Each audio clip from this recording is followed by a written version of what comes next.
Hey guys, it's Melly. Welcome back to another vertical interview. If you want to follow me, you can find me over on Melly Mini hyphen vertical Melly hyphen Mini vertical, sorry. And now I'm gonna allow my guest to introduce herself. Hi, I'm Danielle Carosa, and I live in the Atlanta area. And thank you, Melly, for having me. I'm excited. I found out about you when I did the Cost of Touch, and you were, because you're a huge Cayman fan, so you were all up on reviewing that. And then I've so enjoyed seeing all your reviews and videos and thoughts about verticals. Well, thank you for doing this. I appreciate it when any of you guys agree to do my interviews. It's really fun for me. And Cost of Touch is actually one of my favorites. I went into that watching it because of Cayman, Yes. but because of Luna, it just blew me away. Her character in that Winter, Yes. I love that character. Love that character so much. And Luna was so amazing because she has dance experience. So she just knew exactly what to do. Like nobody really like they were like, okay, so then you're gonna do something over here and over here. And Luna's like, well, I have an idea. Is this fine? And then they're like, yeah, perfect. And during the interview scene where I'm interviewing her and then she has to dance, the director was like, and then somehow you're gonna end up on the table, and then Luna's just like, oh, I could do something like a little like this number. And then he's like, oh my God, that was better than I could have ever planned it. So she was just like wonderful and like so like it was like meant for her that role. Just like everything like clicked into place, I feel like. Yeah, I agree. I 100% agree. Winter was meant for her. She just blew that character away, and I loved watching her as that character. Every time that's one of the verticals where I think about the story a lot, and I'm like, yeah, that's what I want to do. That's not what I want to do, but that's the type I want to watch because it's Right. a character that stays with you, and it's one of my absolute favorites. And I feel like it's very different from a lot of verticals, which it like they still have like the bad guys, the good guys, the hero and all of that, but I feel like there were so many layers that like, and I think that's why the fans really loved it, is because it was something so different. And I think that's what like the vertical fans, like the diehard ones, really want to see, because it's like, well, I've already seen this story a million times, so give me something different, especially when you have like your favorites like Cayman in it. It's like, oh wow, we get to see a different side of him, which is always, I think, is so fun, because it's like, if not, it's just like copy paste and you're like, no, no, no, give me something fresh I can sink my teeth in.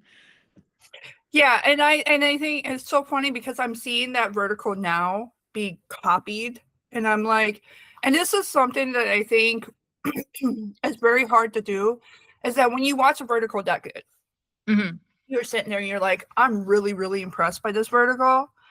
And then you see other sites try to do it or other apps try to do it. It doesn't always come through the way Right. it did the first time around. And so I really think specifically with Cost of Touch, you all, every single one of you, just had such magic about you that it fit and that it Hmm. worked and that it just blew people away. It is by far one of my favorite verticals to watch. Simply because I love the entire cast. Luna, the story, and there's a story inside of a story with that one, Hmm. which is really, really good. And I think it's one of the more impressive roles that from watching Cayman's work that I've seen him, Hmm. that was just like one of my favorites and blew me away. Yeah, because there Um, was character arcs. I feel like that's something I love to do whenever I get a script, is like find out, like especially like my character. I know obviously I spent more time with my character because that's who I played.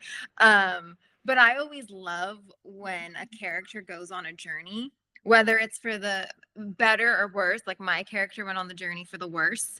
Uh, and other characters like Luna's and Cayman's, like they go on a journey and they're changed, and I think that's so interesting to watch. And I think it goes a line more with like typical Hollywood movies.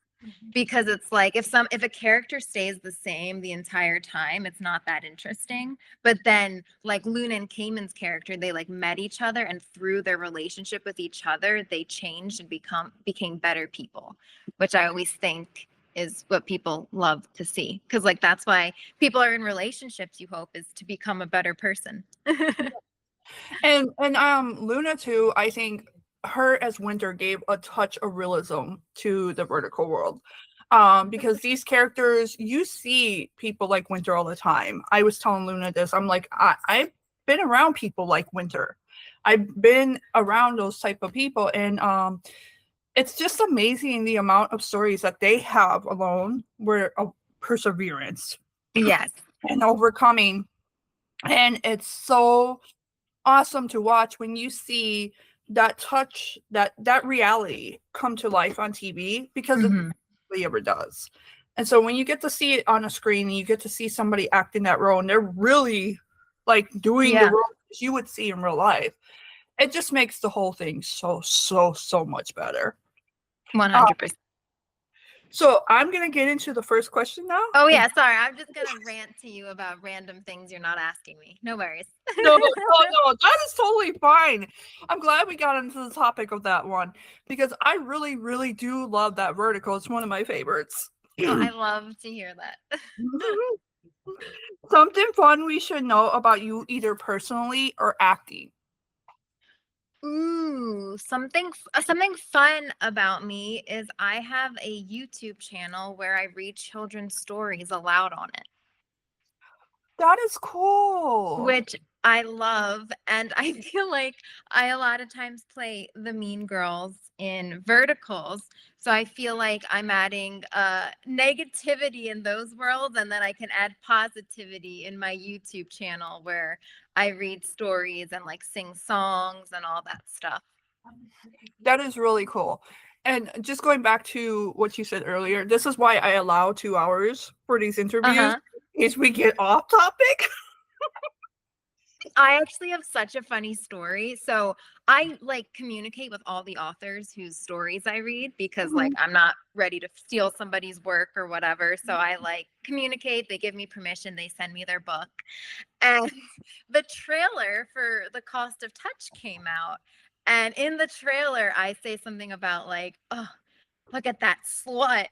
And one of the authors whose stories I read was like, "Oh my God, is that the sweet Danielle that read my book?" And I was like, she was like so fun and fine about it, but I'm like, oh my, like it's just such a small world.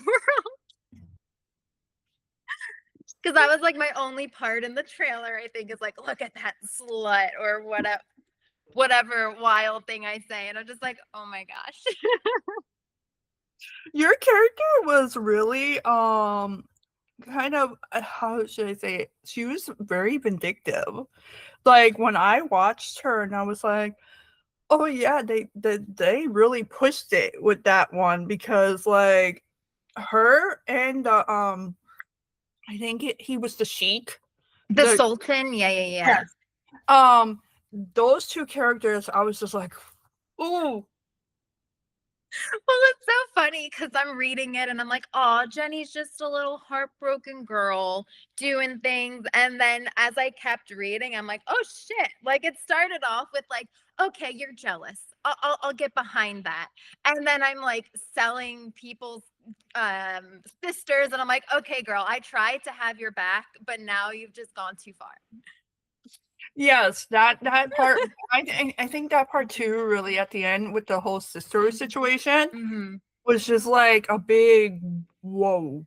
I can't believe that happened, like type of thing, because usually that doesn't happen in vertical. So for them to go to that point, yeah, it's really hitting a mark and touching it deep. Yeah. What is a skill you've always wanted to learn? Ooh, I've always wanted to learn like the piano. I have really long fingers. So I was always told I should learn the piano, and I would love to do that. I tried learning guitar when I was like little, And then I got discouraged and I quit. And I'm like so mad at my younger self. I'm like, oh, you could have been like able to play guitar, which would have been awesome. And I tried to like pick it back up in college guitar, but then I was like too busy and I'm like, yeah, I don't know. But like a guitar or piano, I would love. Like, What's a movie you could watch every day? oh my gosh, Clueless. And I recently had an audition for a vertical, and I think they said like as if in it, and I'm like, oh my gosh, this is Clueless. Like it's just like so fun. And then it's like I feel like it took me like the second time watching it to realize it was Paul Rudd.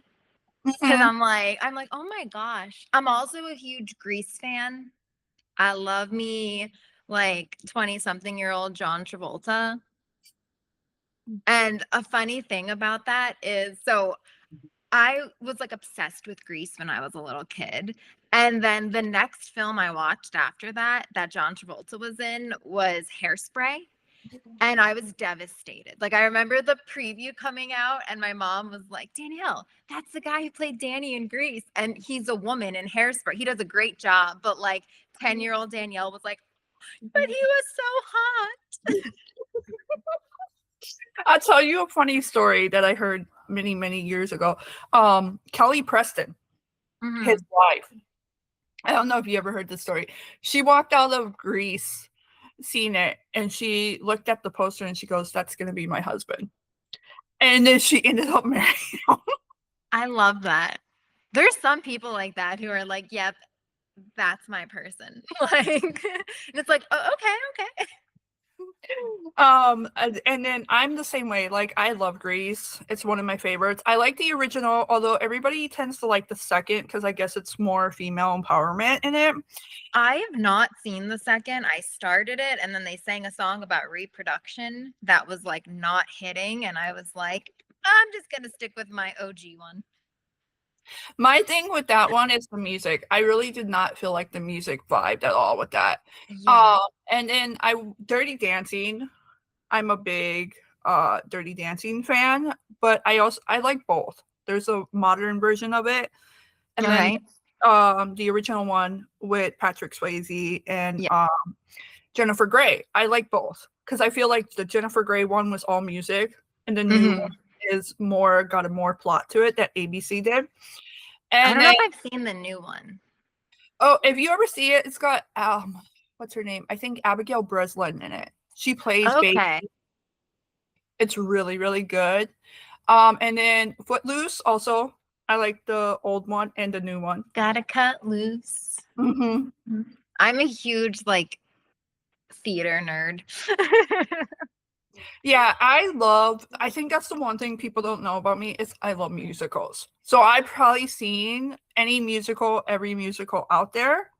And then there's some like that even when I mention them, people are like, wait, that's a musical? I never heard of that because it's not as well known as like all of these other ones. Right. Like, for example, Gene Kelly. I love Mhm. Brigadoon. Yeah. But Oh my gosh. With the town that just peers every like 100 years. mhm. Oh I yeah, that's a good one. I love Brigadoon, but everybody loves Singing in the Rain. And I'm like, okay, the song was good, but that's the only part of that movie I like. Sing in there. Yeah, that's great. Yeah. That one and then the oh my gosh, what's the other one? That the three of them sing. Good morning. Good morning. That one. Mhm. They're so catchy. But yeah, those are definitely like the highlights of the movie or those songs. Yes. It's so funny because there's so many musicals that I really, really love. And Mhm. then like, but I prefer this one. But then there are some where it took me to I was an adult. Like when I was an adult, I much more liked Gone with the Wind than I did Mhm. as a kid. And I think that's just because when you're an adult, you start to understand things more about being an adult and about the choices these characters had to make versus like I understand Scarlett so much more now than I Yeah. did at 16. 100%. Yeah. So And so many movies. Any movie I feel like you can watch and just like your lived experiences dictates how you feel about a movie, or it's like, wow, that was brilliant. But when I was a kid, I like fell asleep during the movie. And then you watch it when you're older and you're like, oh my God, like I get like it was so like ahead of its time. Yes, yes. There were so many movies like that. It's like what Hitchcock and Walt Disney, they had Mhm. some horror stories about them, but they were like way ahead of their time when it Yeah. came to movie producing and all of that stuff. So there's always those out there. What did you want to be when you grew up? So I always wanted to be a teacher or an actress when I was a little and then like I went through a little phase where I'm like I also maybe want to be a nurse in a delivery room because I have a brother that's 11 years younger than me, and then when he was born I was like I want to be a part of this magic of bringing like babies into this world. Like I think it's beautiful. So those are like the three things I always like bounced around wanting to do. Mine was writing a book or being a teacher or being a nurse. I love it. We're like almost all. Have you ever thought of writing a vertical? I have been playing around with that idea for a while now because I used to write fan fiction back in the day. So I have been playing around with that idea and just watching soap operas because my mom was like a really Yeah. opera person. So was my grandma. So like I grew up on daytime and what we used to call back then nighttime soap operas, Uh, like 210, Dallas, Knots Landing, mhm. a couple of those. Um, so I'm just used to that kind of like style Yeah. of TV that when I started watching verticals, like people are like, this is so toxic or this or this. I'm like, honey. It's like hearing people now call Bridgerton, like Regency Bridgerton, the books toxic, and I'm like, oh, you didn't read Regency romance, did you? There's so much, like it can be so much worse. And like Yeah. verticals are very what I call them, they're very Dallas or very Nuts Landing. So these are shows Mhm. that were in the 80s and 90s. And the women did that. Like that was their dramatic thing. They like slapped. And I remember Dallas being a thing where like in the 90s where it's like Larry Hagman, who did I Dream of Jeannie, he played JR Mhm. on Dallas. And it being a thing that who took him out? Who Right. unalived? Like that was a big two-parter episode. Yeah. And I'm like, that's so vertical. I did a vertical where I had to slap myself. I remember getting the script, and then like when we were shooting it, I'm like, and then the director's like, so then you're gonna slap yourself here, and I'm like, oh, okay, we're doing that. Okay, cool, cool, cool. Yeah, that it's so funny because I've been talking about this, like there's certain apps now where I'm like they're dialing way back on the sexual stuff, but Mhm. they still got the slapping. And I'm like, of course, like you don't see that toxic, but this we gotta like pull Right. on. Well, Like that's the one thing neat about The Cost of Touch is as the antagonist, I never laid a hand on the lead, which is I think very rare, especially when the antagonist is like so bad and like going to all these great lengths. So it's more like plotting bad, which I like. Like that's more interesting to me as an actress and as a viewer than just being like, I'm just gonna beat the crap out of you. Like, and people don't like to see that all the time. Like it makes people uncomfortable. Like at least personally, I'm like, why does everyone in this room want to hit this girl? Like, what is going on here? I think it's also very what is it? It's very much more female accurate to have a woman who's sitting there plotting Yes. and coming up with ways to hurt you that Being is sneaky, not yeah. physical versus women who are just sitting there slapping you. Because yes, women Right, can we can get to that point where we slap somebody, but but it's more rare. yeah, we're more of like we like to do, and as a woman who's autistic, like Mhm. diagnosed autistic, I see this a lot from older females. They like to pull underhanded tricks that make you think you're going crazy. Mm-hmm. Where it's less obvious to people around them, and you would think that would be more of the format in vertical community, because usually the female villain is like, I'm in love with the male and I want him to be with me. So of course she's gonna do underhanded things to the female lead, Right. but I would not. It would not be overly overt. You know, Yeah. normally in real life, like if you like a guy and he's dating somebody else, you're not going to be overly overt mean to them. Right. And then there's also like the evidence. Like if I just beat the crap out of somebody and they're bleeding or bruised, and then I'm like, oh, I'm the innocent one. It's like, well, why is she beat up then if I'm the innocent one? Versus if I do things or if I plot things and I'm like, ooh, I'm gonna be sneaky and switch dresses on you or do this stuff. It's like that's so much more what females do, I feel like, when they Yeah. want to get revenge. It reminded me of, did you see Princess Diaries? Mm-hmm. Yes, where Anne Hathaway's like getting changed and then the mean girl takes her clothes. So then she's like running from the paparazzi nude. It's like that is such like more accurate than them being like, we're all gonna gang up and start hitting her. And it's like, no, because then you can't maintain your innocence when you're doing that stuff. Yeah. Like the villains like to do. They like to be like, oh, I'm innocent. It's this girl's problem. Like, what are you talking about? Yes. And that is that's like such a typical like I tend to think like the ones where like they set the girl up for Mhm. like business leaks and they use her email. That's more of what we would do as women than just outright just like slapping her or crushing her hand or doing something to that effect. Like and I hate to say it this way, but the reality of it is women, when we get mad, we can be vicious, but we Yeah. do it in the ways where we can't be caught, because then Right. we can pretend to foreign innocence and then Uh-huh. make the other person seem not in their right mind. Right. And it's so crazy because, like as I said, I'm autistic, so Mhm.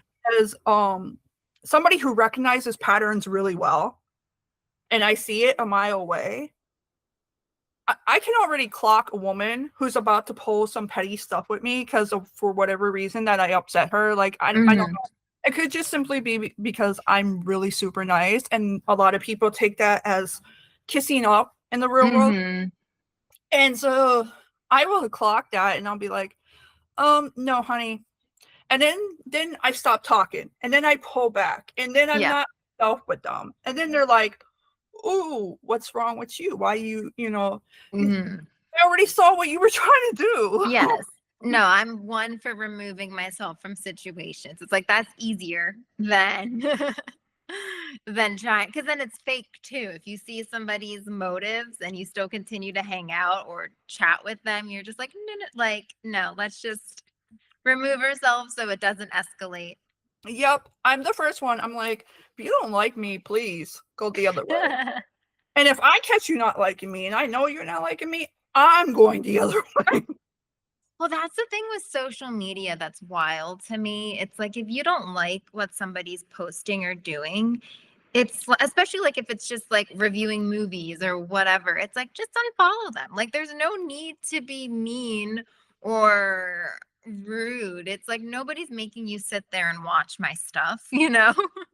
It's like just unfollow, or you can even like block them so I never appear on your profile ever again. Like, I find that that's very a neurotypical, aka normal processing brain thing, is that uh-huh. when you unfollow somebody, there's automatically this thought process of, oh my God, what happened? Nothing had to happen. Maybe we just don't like it. Like we're giving each other space. Like, Right. or when you know, because I'm never one for like celebrity gossip. Like there's Mhm. celebrities who will pop up in my feed and they'll be divorced, and I'll be like, oh, when did they get divorced? I didn't even know they were married. Like, Yeah. so like it's stuff like that, and I'm very much like, I always tell people like, I don't care about your status. Like if you don't Right. like me, please don't be in my space. Like that's negativity for both of us. I want Right. to be happy. You want to be happy. go be happy somewhere else, and I'll be happy right where I'm at. Uh-huh. If someone was going to make your life into a vertical, who would star in it? Oh my gosh. Ooh, are we talking about vertical actors or are we talking about anybody? Oh, you can choose anybody. Ooh. Oh my gosh. I've just been obsessed with Anne Hathaway, so I'm just gonna say Anne Hathaway. That would I'd also love to see her in a vertical because I feel like she's done some more like heightened projects, which I feel like I love her. She's great. I've always aspired to be like her because she's been able to do like such serious roles and then she can turn around and do these family friendly roles and like I think it's beautiful. Um yeah. I think Anne Hathaway, and it's so funny because you mentioned the villain earlier in Princess Diaries, and that was Mandy Moore. Yes. But Love Anne Mandy Moore. Hathaway, Devil Wears Prada is very vertical. And the second one's coming out soon. Yes. Yeah, so if you think about it, Andy is a very vertical character that she's because That is that's true. her character. I'm like, that's very vertical. She's plucked in these situations and everyone is like out to get her. That would be a fun vertical to see, actually. Like she comes in, like the main Yes. comes in as the secretary of like the rich. Like that would be such a fun vertical. I really want to take like some of my favorite films and like rewrite them into a vertical because I feel like you see them with some verticals, you're like, this reminds me of this show.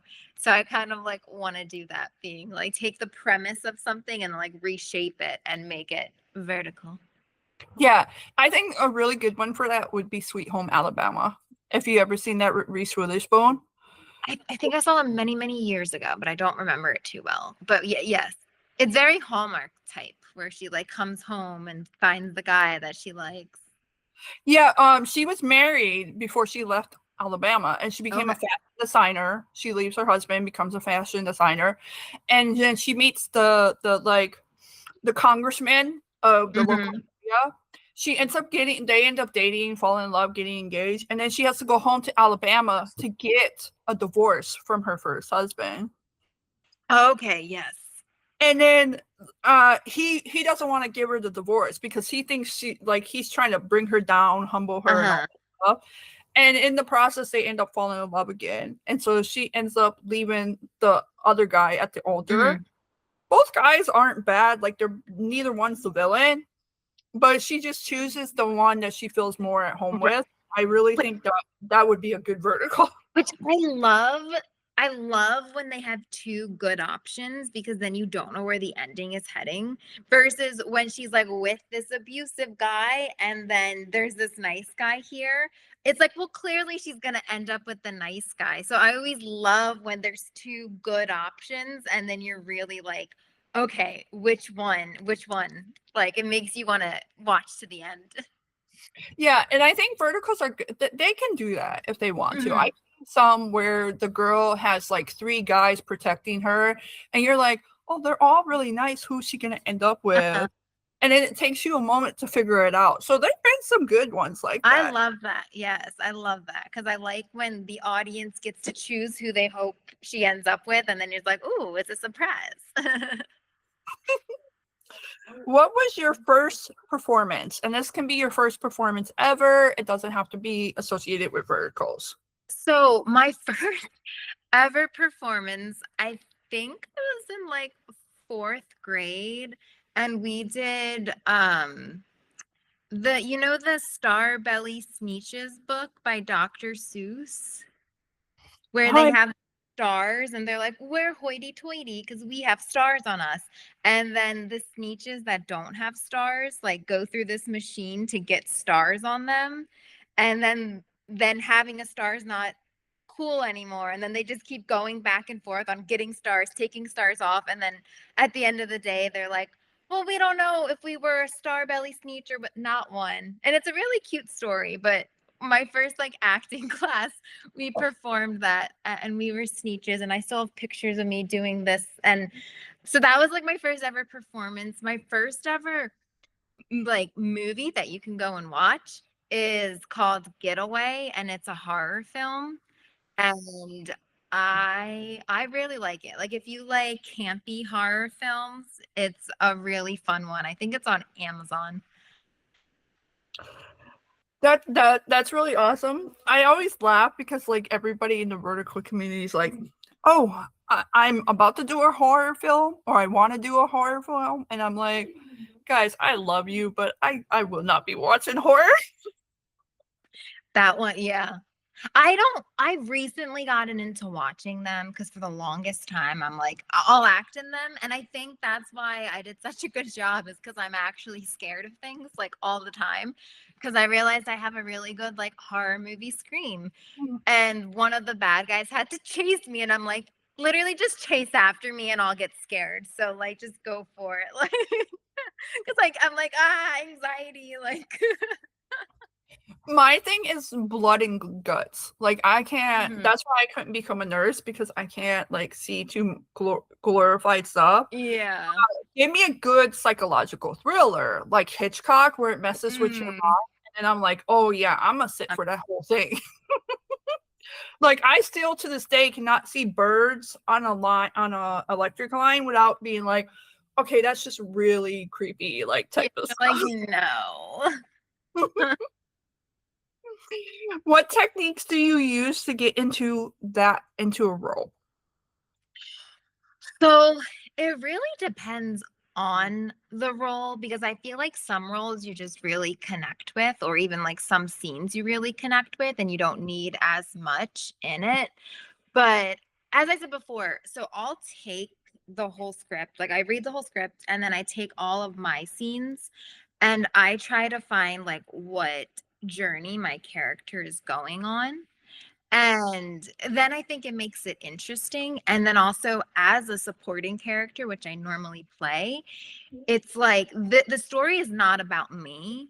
So, what do I need to do in order to make the hero's journey makes the more sense? So, it's like the more you hate me, the more you're rooting for the lead. Because if you like me, like obviously, like I like if they love to hate me, whatever. Like someone said that, which was an exciting compliment. But it's like if you don't like me, I'm doing my job when I'm the antagonist. Because now you're rooting for the lead even harder. And so it's like, what do I need to do as an actor in order to help tell this story as best as possible? Yeah, I think that's one good thing about Cost of Touch is because I was really the whole time, like I wasn't paying attention to anybody else. I was just Uh-huh. rooting for Winter. I Yes. wanted her to succeed. And it's kind of because I understood her life. Like I said, I've Mhm. known people like that. I understood her lifestyle. I understood what she Yeah. was going through. I understood that struggle as a human myself. And Hmm. when you understand somebody else's struggle, which is very rare nowadays, you really are like, oh yeah, that's the one I want to root for. Yeah. To where there are villains where there are times I look at your guys' villains and like it's fun to watch the ones who are like really over the top. Like they're doing Uh-huh.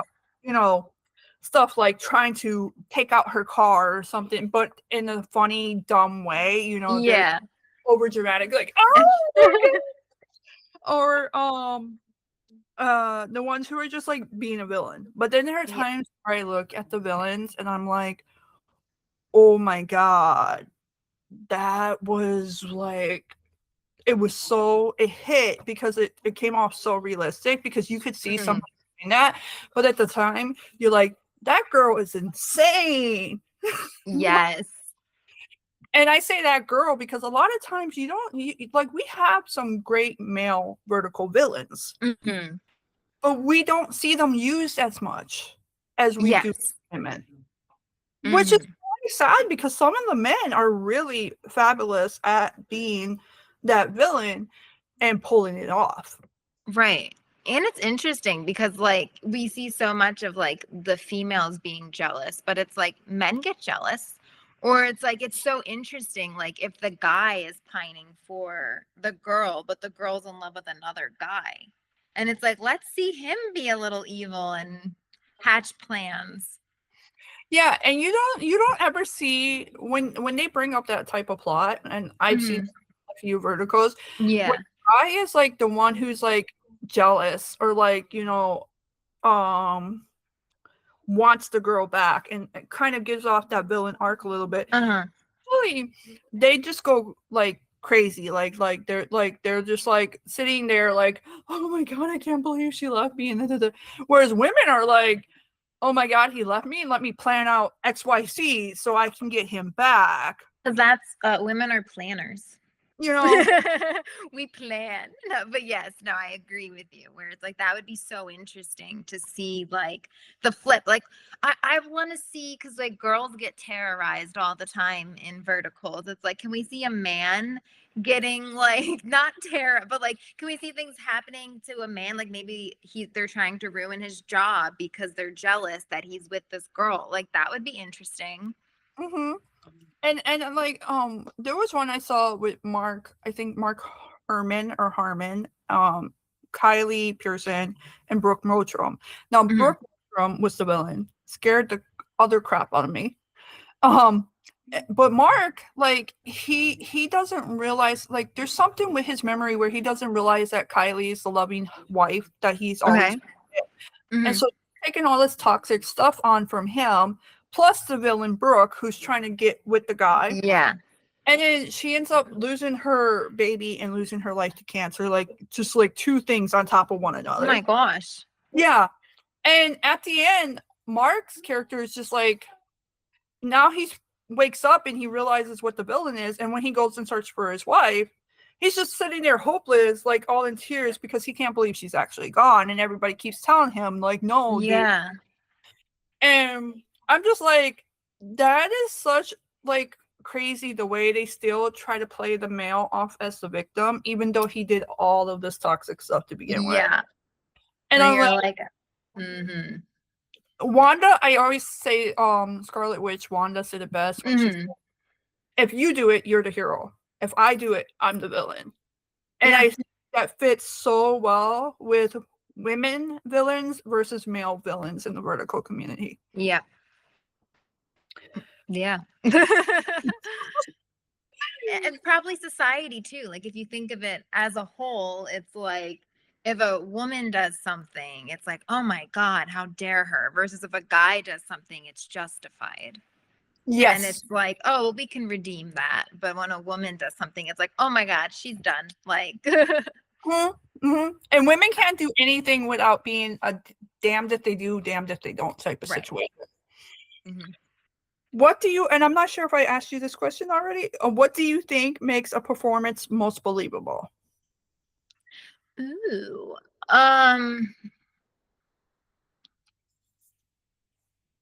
When they're truly responding and living in the moment and like take so acting is all about like connection and your other. And so so when your partner does something different, like you notice it. And how they say something impacts the words that you then say. Because it's like at home, you can go and practice and rehearse it and whatever, all you want. But then when you're on set, if you deliver a line to me the way that I wasn't expecting, it's like, well, it's my job as an actor to respond to what you actually gave me and not what I was thinking you were going to give me. So it's really just like listening and responding. And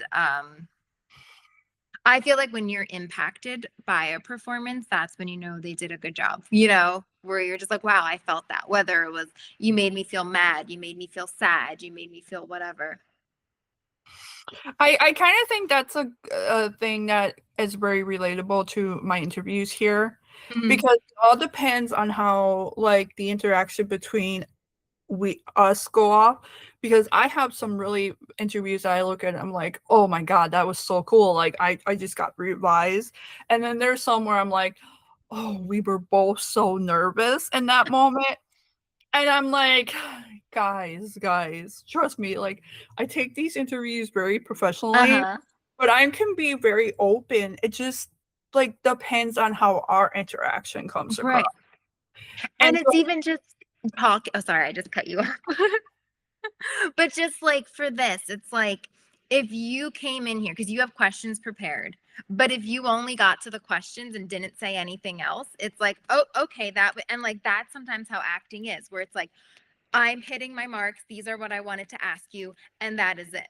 But then it's like, no, you're responding to what I'm saying. What I'm saying is eliciting other questions from you, and that's like what is needed for acting, because that's real life. Like even if it's like a tense situation and you ran through like what you're going to say to somebody, like in real life, it's like when you're in front of that person, that's not what you're saying. Like, like even if you plan things in your head, it's like when that happens, because then they're going to say something you didn't prepare for, or they're going to make a face that then makes you go, oh my gosh, I shouldn't say this or whatever. And that's how you have to like approach like acting and your interviews, where it's like you can plan them because it's great to plan. Like I'm a very prepared actor, but then when you're in the moment, you just got to throw it all away and focus on the person that's in front of you and how they're affecting you and how you're affecting them. That's the thing about me, is that I'm very much a planner. And Mm-hmm. so like people have been giving me advice on these interviews, and I'm like, okay, but see, you don't understand. Like in our interview, I'm going to be very much like, okay, question, question, question, so I can Mm-hmm. like I can get you out on time. Whereas where this, I feel like, oh, it's just a free flow. We're having Yeah. a conversation. We're actually engaging with one another, which to me is going to just attract the audience more Yeah. and pull them into it more. And then they're going Mm-hmm. to, oh, see you and be like, oh, I really love Danielle's personality. Let me go watch her vertical, or, Yeah. that type of thing, Mm-hmm. which I think is so good at the same time. And then also gives us a chance to like get to know each other, meet each other, Yeah. conversations. And then Mm-hmm. there's stuff that you guys will say in these interviews that I'll be like, oh, okay, I got to tell you something later because I don't share too much of my personal life in here. Right. I'm like, I'll tell you something later in the DMs, because we have a conversation and I'm like, oh, I got to tell her this and this and this and this. And it's so funny because I have yet to have a guy like really step up and be like, okay, I'll do an interview with you. It's usually the women who are like, yeah. The men are like, Yes. I don't know. Because girls are awesome. No. That's why. I think it's also because we really love conversation. Like we look at Mm, conversation as a means of connecting, right. where men are just like, they look at conversation as a way of just having a chat. It's not a Mhm. connection necessarily. And it can be intimidating where it's like, hey, do you want to talk for 2 hours? And you're like, sure. No. And then it happens and it goes and you're like, oh, I do have a lot to say. But like when you're thinking about it, you're like, I don't know. I don't know anything. No. That's what it feels like. It's like right before I log in or right before I go to do a scene, I have like a second of just like brain fry where my brain is like, I used to do plays, and I remember in high school I did this play and I was in the wing and I went up to the stage manager and I'm like, what is my first line? Like I like my brain just, and then once I got out there and said my first line, it was like woohoo, piece of cake. But I was just like in the wings, like, oh my God. Um, like just panic. And then I'm like, oh, I know this. I've been doing this every day for a month. Like, It's so funny because I get that way with vertical reviews. Now I mhm. can watch the review and I'll be like, okay, listen to it, hear the characters' names 100 times. And then when I go to do my review, like after I've watched it, because it's fresh in my mind, I want to do the Yeah. review. Wait, what character were they playing again? Like the amount of times I have to go through and like replay it because I'm like, oh, I heard their name at this scene. Let me go check it, Yeah. find it. You know, it's like so funny. And then the amount of times like I will stop dead and just like brain fart like right in the middle of the review. And I gotta start it all over again so I can like do it. And people are like, oh, you have such good reviews. Yeah, I probably recorded that one about 5 or 6 times before you saw it. Yeah, you're like, you didn't see the rough draft where I'm like, Well, I have friends that I'll see a movie with, and then they'll be like, "What did you think about the movie?" I'm like, "Oh, I like it. What did you like about it?"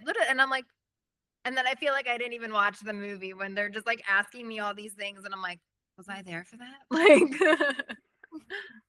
And then it's so funny because if I'm having a private conversation with somebody, I'm like, "Oh, here's a meme, here's this, here's that, here's this," and my brain is like running a million miles a minute, and they're like, "Wait, I can't respond to all of this. Like you're talking too much." Like, and then they start freaking out. And I'm like, "No, that's just how my brain processes the world. yeah, It's not like you. Like, come back when you can respond. Like, I don't need you to right, respond right now." But that's just how I process. So, like, yeah. I'm not here to overwhelm you. Just know. Yeah, my brother, I don't go on TikTok that much, but when I do go on TikTok, I have like 70 messages from my brother, and I'm like, oh my God, I don't have time for that right now. Okay, the next question, and you kind of answered this one, but maybe you'll have a different answer to it. What makes a good scene partner? Yeah, kind of what I was saying, where somebody that's willing to like play and work with you, and like when they give you stuff, different takes, it's fun and interesting. Like, because some people will go in and they'll say the same line the same way every single time, which is fine, and that's people's processes, but it's like, it's more fun when they come in and do something different. And then you're just like, ooh, I can play with this. And then just thinking back to that the interview scene where I'm interviewing Winter and being like, "Mwahahaha." That was my first scene for the film, and that was my first time meeting Luna. And it's fun because she went in and did it, and then we got like an adjustment from the director, and then we went in and it like both of our performances changed so much. So it's wonderful when like an actor can take direction and can do things differently, and then that just gives us something to feed off of, because it's like, ooh, let's play into this, let's go here. And I think just having an actor you can like um you feel comfortable with, and especially like, so when I am saying like these hurtful things or mean things, like just like having that dialogue with the main actress, so it's like, hey, it's a safe environment, because I remember Luna's dancing in front of me and it's so impressive, and I'm like, wow, this is great, but as my character I'm like laughing at her, and like this is great, I got you to do this. So I remember during one of the breaks I'm like, you're doing wonderful, I am so impressed, and I feel so bad laughing right now because I'm just like, wow, I wish I could do that, like inside. And I feel like, especially when, if it's an intimate thing or a physical thing, like, because you have to treat it with such respect. And because it is like, and you also don't know anybody's um experiences in life. So you don't know what is triggering to someone. So if I ever have to like, even if it's like a lighter touch sometimes, or if I feel like, hey, I don't know if this is going to happen, but are you comfortable if I touch you at some point? And like if it's like an arm grab or a whatever, and then it's like, yeah, because I think it's important that you trust your fellow actor, and like you know that they care for you and they want to like nurture you in the scene, because it's like, even if your character is being mean, it's like uh, you have to still have your actor brain on. That's what we call, like, that's what I learned in college. It's like there's an actor brain that will keep you and your partner safe. Like no matter how deep you get into a character, or no matter what you have to do, you still have to have your actor brain on so nobody gets hurt. Yeah, I totally relate to that. Because as an autistic person, I have to remember that myself sometimes, where I have to have that moment of like, okay, I tell people up front, I'm like, I can bluntly say stuff. It's not intentional. It's Yeah. not meant to be that way. I'm not coming off mean. But if I say something to you, please know, like, this is with like a regard. Sometimes Mhm. I'll ask like questions and I'll ask them, and then after the fact, I'll real quick be like, "Oh, I'm sorry if that was like uh too much. Like if that was too blunt or too like this." Yeah. I don't like to like I don't want to come off mean, but I'm very nosy. I tell people all the time, I'm like nosy. Like I don't Yeah. want to know this for any other reason except that I'm nosy. Oh, I am so nosy too. I'm just like, oh yeah, I want to know more. Like I'll do like the Instagram stalking, where then I'm like, oh wow, is this and like And the bad thing about it is because I have such deep pattern recognition that Mhm. there's stuff that I will catch that flies by other people's noses. And then when I go ask a person about it, they'll be like, I can't confirm or deny that. And then I'm like, I'm sorry, I'm like not asking like for any nefarious reason. I'm Yeah. OZ. I'm like, I just want to know. Like, no, I get that.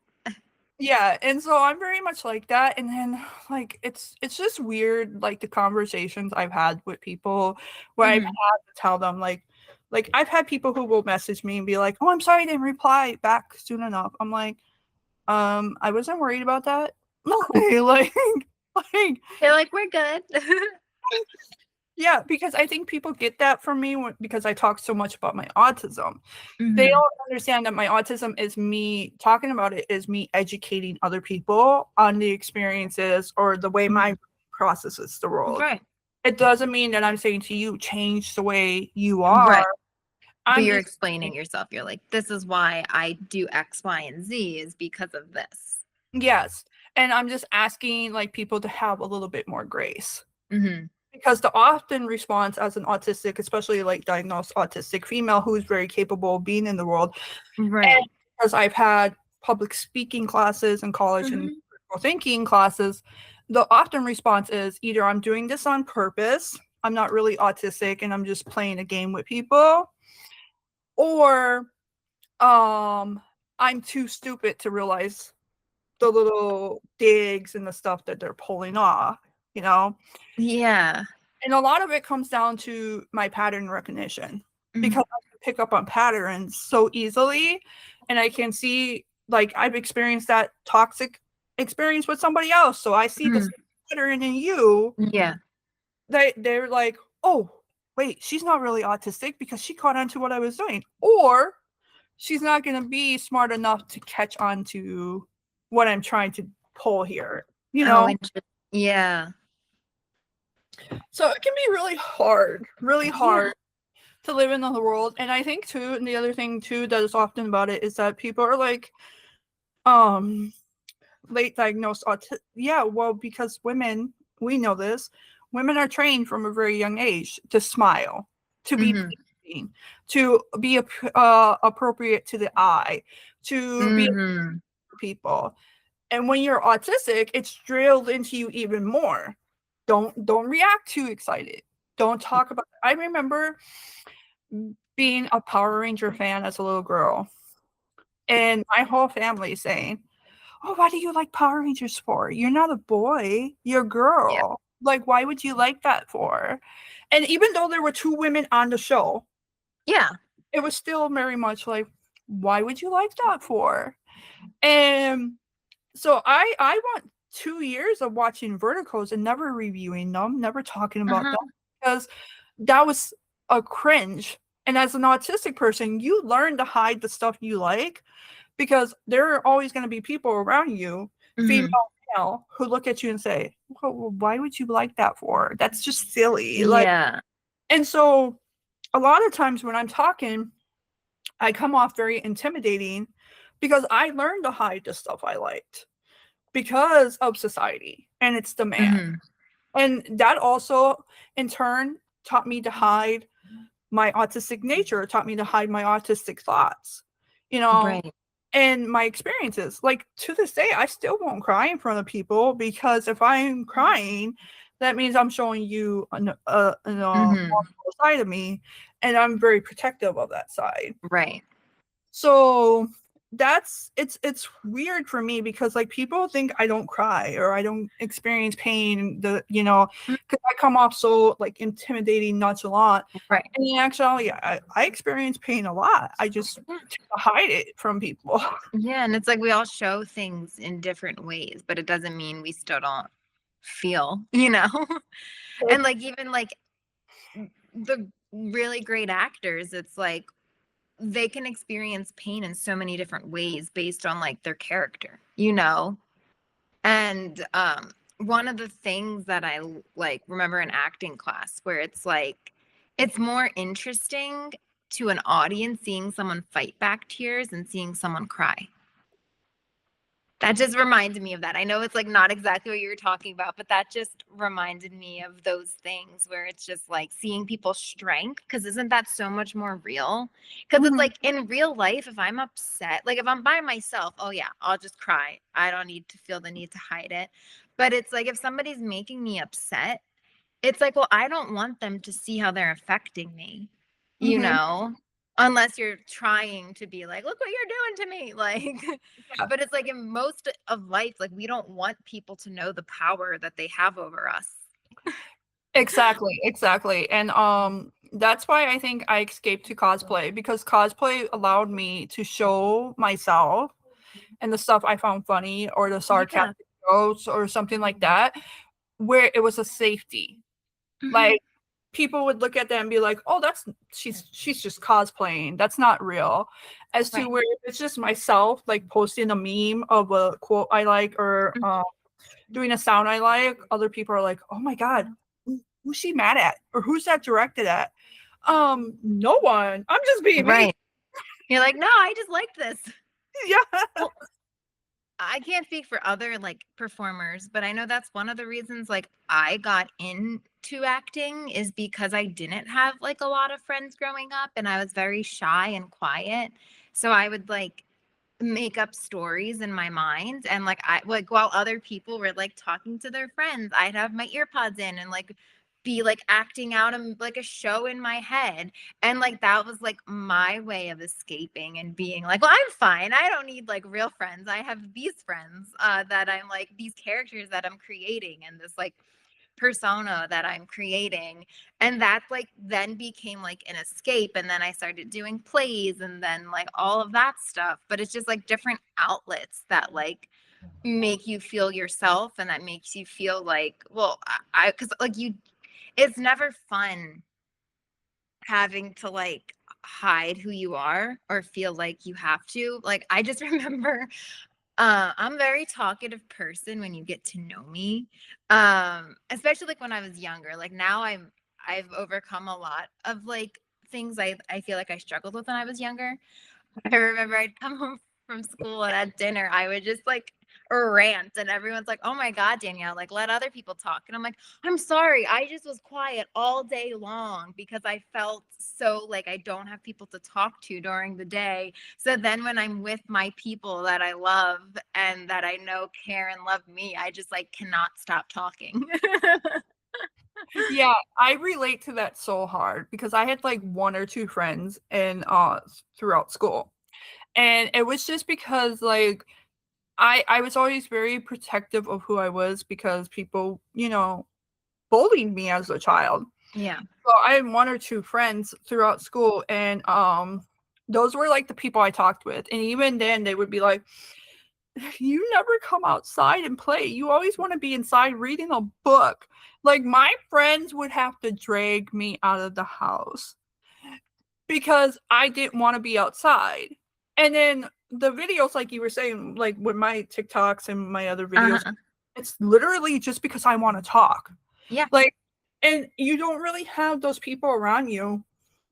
As an adult, it gets so much harder to make friends for some reason. I Yeah. don't know why adults are like that, but we are.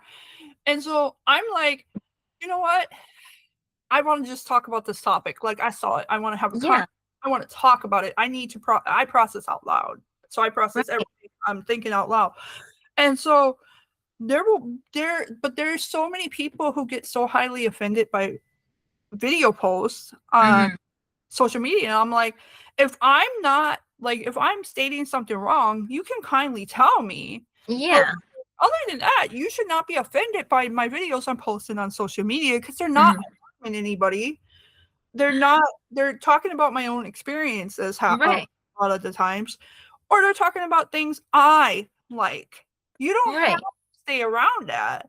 And it's an opinion, and I've never seen you like bashing anything. You might do like, oh, that wasn't my favorite vertical or whatever, but you're not like, oh my God, why did they make that? Like, and I feel like from what I've seen of yours, it's like generalizing where you're like, oh, I wish vertical stopped doing this. and Mhm. not like this one actor really I hate. Like I've never seen any of that stuff, where it's just like, hey, these are my opinions and this is like, and it's also because verticals are such like like for the client or the platforms, they're so big on numbers. So if they see a certain type of film doing really well, they're going to keep making films like that.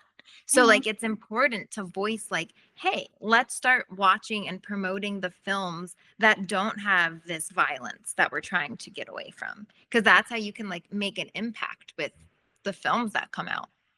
I just saw a vertical the other day on Drama Box, and I loved it, and it was good.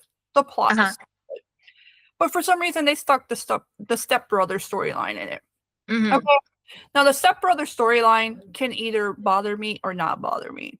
Like if the parents just literally met like 2 months ago, got married, like to me that's not really your step sibling. Like Yeah. you didn't grow up with that person, you don't know that person. Like, Uh-huh. you're not step siblings in that aspect. But it just quite like irritated me because I'm like you could have made these two like best friends since they were kids. Right. You could have made these two next door neighbors who Yeah. only knew each other through passing, or their parents knew Hmm. each other, but they kept hiding from each other because one was the rich Yeah. parent support. You could have done that, and you did not have to add the stepbrother scenario into it. And Hmm. I'm very big on like saying like being very vocal about my issue or my concern often happens with the plot in the verticals Yeah. versus you guys who are acting in the verticals, because Hmm. you can come in and act all you want, but if that storyline is not the best, it's going to show Yeah. regardless, you know.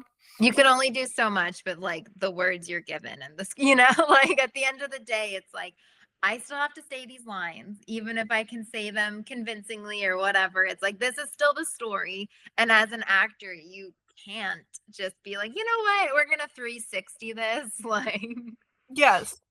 And the other thing too is that there are vertical fans out there who, this is why I always tell the actors, I'm like, I don't want to be around your fans, I'm sorry, no disrespect, but there are fans out there who are literally like, if you say you don't like one thing uh-huh. about the vertical that their favorite person is in, you're like, why would you say that? This Right. is like, I didn't say nothing about the actor has Yeah. nothing to do with it, it's the plot, I don't like the Yeah. plot. But it's also like you think of any actor, like even the Oscar winning actors, there's going to be a movie that they made that you don't like.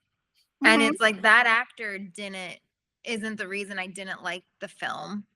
Or even if it was, if that actor was like, okay, that wasn't hitting, it's like you can still be a fan. They can still be your favorite actor in the world. And just like as an actor, I do things that I like better than other things I've done, whether it's my performance or the material given or the crew and cast I've worked with. It's like obviously like we like not everything is like on the same plane. Like I have like favorites and I have like of my own work, of other people's work. And that's just like that's normal. Like Yes, and and that you're not like bashing anything. It's just like, oh, the storyline wasn't my favorite, or I feel like it could have been better if this or that. And that's like what reviewers kind of do. Like, like yeah, and I'm very much one who is like, I posted one a couple weeks ago with Noah and Megan, and I was like, hey uh, guys, don't come at me, don't come at me. But I didn't hit with this one, like it didn't hit yeah. for me, and it was just like, it was just the way it was casted, it was the plot lines. You had some phenomenal actors in there who were given roles Mhm. that I would have been like, why did that person have that role, Yeah.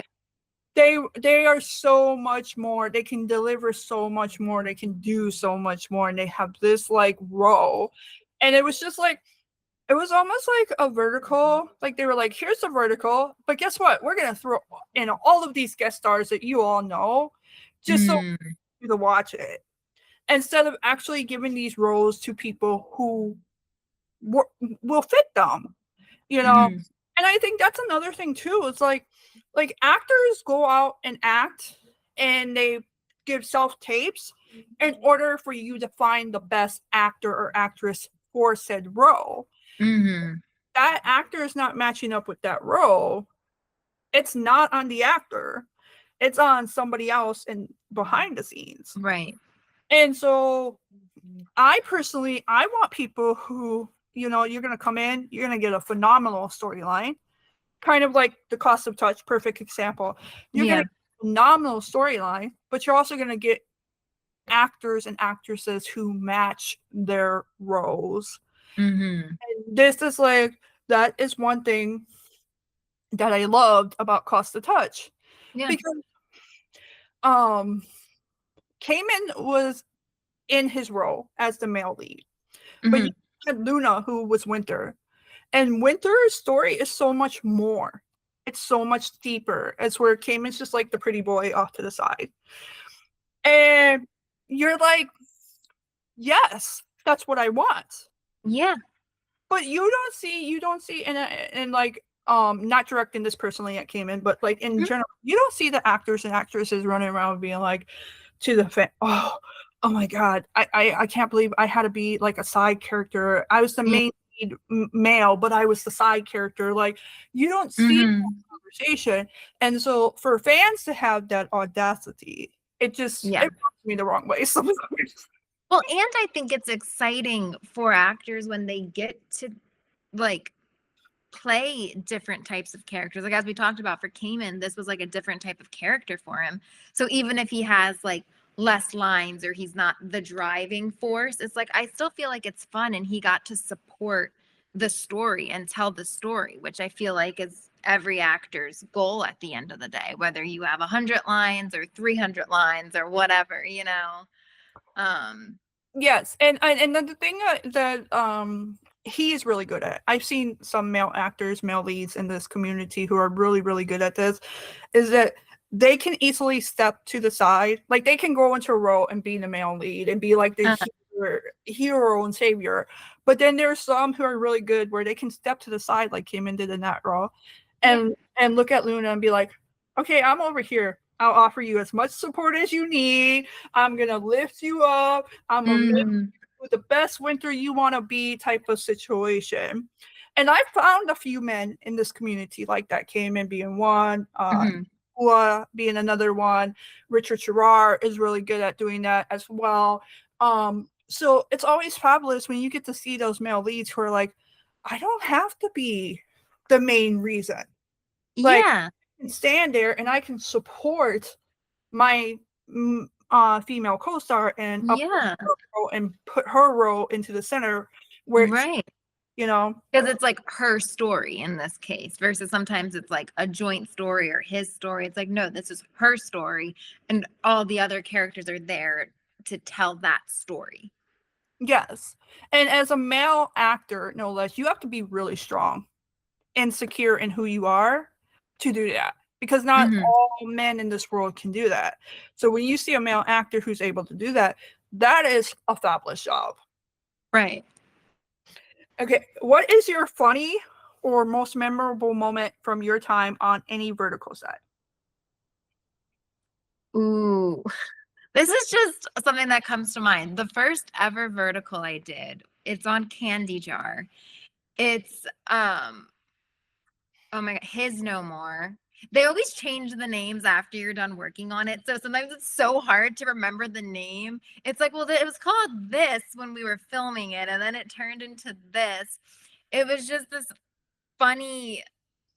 I just think it was so funny because almost all, like half of my scenes were just walking down these stairs and giving like all this exposition. And anytime it was like, okay, the one was a one take, and it was at Lionsgate, which is where we filmed it, where so many verticals are filmed.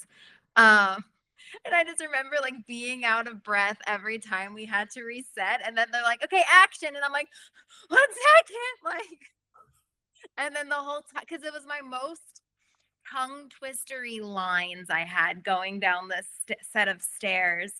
And I just remember being like, don't mess this up or you have to walk the stairs again.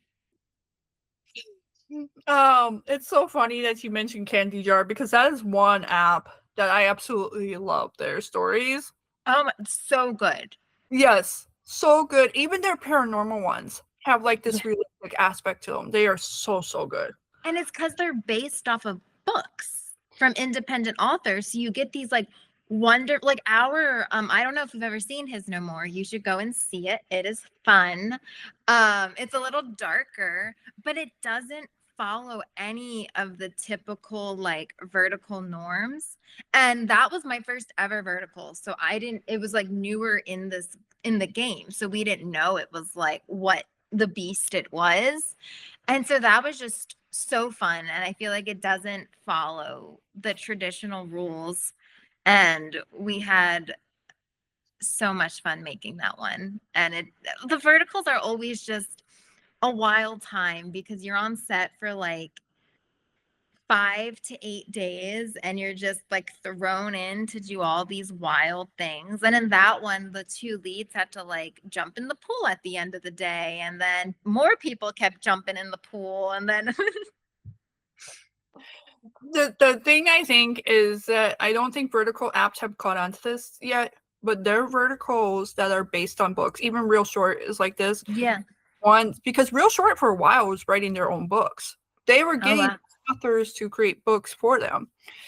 The verticals who have books backing behind them tend to have a much deeper, better plot. Yes. And even though you guys are filming these in 8 days or even less, they're still really good because there's already that book there. There's already that Yeah. story developed there, which I think makes them work so well. And it makes them so much more unique. And I feel like there's less of those, the slapping, the this and that, the stereotypical stuff where like you have characters and there's like one of the things that they've definitely gotten better with is supporting characters because I feel like for the longest time it was just these are the leads and everyone else is just randomly there for a second, but it's like having like storylines for other people because and I think that just like makes it so much more interesting. And I think some platforms are getting better at that. And I think when it's based off of a story, you get more fleshed out characters. And I like when they're now having like the female leads have a friend. Cause that's something I'm like, why is every person in this world mean to this girl? Like, can she like, cause like I get when there's like that one girl who's like, I'm mad at you for stealing my man or whatever. I'm all fine with that. But then when you have the 20 banquet guests that also hate this girl for no reason, and then everybody just like, oh, look at her. I'm like, why are we all so hateful? Like I get why the main antagonist is hateful, but why is everyone in this world hateful? You know what the thing that always gets me about the banquet scenes is how easily swayed the extra guests are. And then the guy like defends her, and then they're like, oh yeah, she's actually a wonderful human. We love her. And I'm just like, okay. But no, I agree. I agree. The secondary characters now getting when they get more of a storyline, they're more memorable. Because Mhm. there's a vertical, in fact, Cayman, there was a vertical he did. And I watched it the first time. Mhm. Like, oh cool, this is really good. It was with his other co-star Aaron. And Mhm. this is really good. Like it's a wolf vertical. I like this. And Yeah. then I went back and watched it a year later or like 6 months later, and I'm like, Mhm. oh my god, there's this actor and there's this actor and there's this actor and I missed them. How did I miss them? Like Yeah. Kylie Carson was in there and she's doing Share TV now. And like I'm like, I missed this person and this person and this person and this whole vertical had all my Right. people in it. And but when you first watch it, you like and you don't know them, you're like you don't realize. And then when you get to Yeah. the point, you're like, oh my god, how did I miss this? Okay.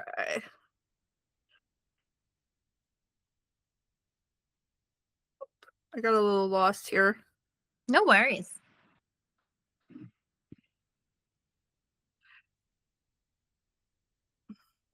What's it like for you as an actor to have a vertical be popular in that moment and you're about to enter into another vertical set? Mhm. Um, so I think it's it's a challenge in a way because like you're feeding off of like the cost of touch. We'll go back to that one. Because that had came in it, so it got a lot of eyes and a lot of people were responding really well to it. And like as an actor, you do so many things that people like you never know how it's received. So it was so cool getting to see that it's received. And I think one of the things, because a lot of people and actors do look down on verticals. I'll just say that, you know that. And I think it really empowered me as an actor because you see like from like people like you and other reviewers like the impact that this work is doing, and it makes you go, wow, well, people are loving this, whether it's to escape, whether it's telling a story that is connecting to people. So I think, like, after a successful vertical or a vertical that got traction, it just makes you like appreciate what you're doing and not taking it for granted. And it also just makes you go like, wow, well, I want to make this movie for that fan who really liked it and who like is gonna go and watch it and get excited about it. So I think That it's that stuff and trying to tell another story. Cause like you don't, when you're a big vertical lead dude or female, you can have a say in what you get to make. But for I have not gotten to that point yet. So if I get a part, I'm taking it, you know, like, and so then it's always just like, it's challenging when you go like his no more, cost of touch. Those were very fun and unique stories. So it's always a little challenging, I feel like, when you go to a story you're not as passionate about, or when it falls into more like, because there's some verticals that I enjoy. Obviously, like I love getting to act on set, but there's verticals where I'm like, I feel like I've already done this before, or like 20 people have already done this before. And so that makes it like a little more challenging, but then it just makes you have to live more in the moment when you do get those scripts that make you so excited, because then you're like, okay, let me appreciate this because I know that this isn't like a shoe in that every role I do is going to be like this. I 100% agree with you on the whole vertical, like verticals being looked down by other actors. It was like in the 90s, I once heard a celebrity on a talk show. He was saying, well, because they were airing his commercial from Europe, Mhm. and he was like, well, here in America, we don't do commercials. We're dissuaded from doing them because acting, we're actors, you know? And so Yeah. a big business. So they were dissuaded from doing commercials back then. Hmm. Go to Europe and do it because nobody really was Yeah. aware, you know. And so I look at verticals like that, and that's one of the reasons I love this community so much is because we are all so small. It Yeah. is easy as me as a reviewer to have a short conversation with one of you Yeah. versus where an actor is like getting 100 messages a day, like a celebrity, Yeah. and getting 100 messages a day, and it's more or less about the fame than it is Hmm. about the job that they Yeah. did. Or Well, it's also an interesting thing that you mentioned about the commercials, because for the longest time, I feel like if you were a movie star, it was frowned upon to do TV because it's like, oh, that's a less than medium. But now it's like, oh no, people are like, oh my God, I get a confirmed job for a couple years. Like that's amazing. And and it's funny, and it's happening with verticals that people turn their nose on it until it becomes a mainstream thing, or until you can start making money on it, because it's like now, like Tay Diggs just did a vertical, and I think it's going to be more and more, and then people aren't going to be complaining about it then. So it's just such like a, it's very annoying to like as an actor, especially because it's like you're telling me someone's going to pay me to work. That's amazing. And it's like I don't get why people are judging. What one of the actors I worked for with on a vertical was like, "Oh my God, I don't have to serve this week because I'm working on a vertical," and people are looking down on that. It's like, no, I get to do what I'm passionate about. And to me, that's a win. And people are seeing it. Like you see the numbers, like that is so exciting because I can't tell you how many like short films I've done or whatever that don't see the light of day. And then you're like, I get to make something that people watch. Like, isn't that why we're acting? Isn't that why we're making these films? So it's like, why are people like if you don't want to do them, no shame. Like I'm not trying to be like that, but it's like don't kill someone's funk. Like so if somebody's happy and somebody wants to do this, it's like why are we being mean? Or why are we going, "Oh, you do verticals?" It's like, "Yeah, I get to act. I get to create characters. That's exciting." And it's so funny that you mentioned the TV role because I've seen so many people come out of soap operas and Yeah. become John Stamos. Uh, Mhm. Juliana Moore, she literally played a character called Franny on my mom's favorite soap opera when I was a kid. Um, and then we have people like Kimberly J. Brown, who everybody knows from Halloween Town with Debbie Reynolds, Mhm. played on a soap opera. Yeah. So it's so ironic. Another perfect example of this was it's funny to me because there's an actor in the vertical community now called James Hyde, and he's done several verticals at this point with different people. But he did a soap opera called Passions. Yeah. And so I'm like, oh my God, that's Sam Bennett from Passions. I got Yeah. this like, but at the same time, I really don't want this community to turn into an aspect of like bigger actors coming in now. Mhm. Like, okay, so this is a gig I can do real quick for some cash Yeah. in between this big movie and that. Mhm. Kind of like they do with commercials. They're like, Yeah. oh, something quick I can do. Because with this community, I look at it as a stepping stone for actors and actors Mhm. who can get in there, get their wheels greased per se, you know, Right. develop their performance just much as Juliana Moore did on soap operas or John Stamos did on General Hospital. Right. Like develop their acting soap opera chops and Mhm. give them a lift up into bigger jobs. Noah Fernley being one, Love Mhm. Story. He was in Love Story as Michael. And although I disagree with the choice, I feel like he was a much junior. But he was in Love Story as Michael Bergman, Mhm. and that's what I want to see for Right. the whole community. I want to see you guys who are getting larger followings, who are getting more Mhm. support, eventually get to that point where you're doing TV shows because then I can be watching that TV show and be like, oh, there's Danielle. I remember when I Girlfriend know was, her. you know, and it's Yeah. fun for me because I'm starting to see that a little bit in the community. So Right. there are female actors who will post like a Hallmark show that they're doing, and I'll be like, Yeah. "Oh my god, girl, congratulations!" Like, go Like, you. yes, You and also want people that like respect and enjoy doing the verticals and aren't just there like some celebrities might like I can't speak to any of the celebrities that have done it or not. But it's like you want people that actors that want to be there and not just, oh, I guess I'm gonna do this vertical to make some money, and it's like no, because it's like because then you're taking away jobs from people who want to be there and who yeah, are gonna pour their soul into it and who are like, yeah. So that's just exactly. my fear a little bit with it if it becomes more like Hollywood. And I also think with in America, there is this premise that celebrityism, I call it celebrityism, like the fame, the acknowledgement behind it is like so big that it Hmm. obscures the job aspect. Hmm. Whereas in the UK, they're actors and actresses, that's a job. Like that's Yeah. really a job over there. Like you are not gonna be surprised. Like these fans are not surprised when they walk into a grocery store and they see David Tennant in the grocery store shopping for Yeah. food. As to where here, if you walk into a grocery store and I remember there was a famous celebrity years ago who went to Target and they caught her coming out of Target. And I'm like, yeah, so she was shopping at Target. Like, who cares?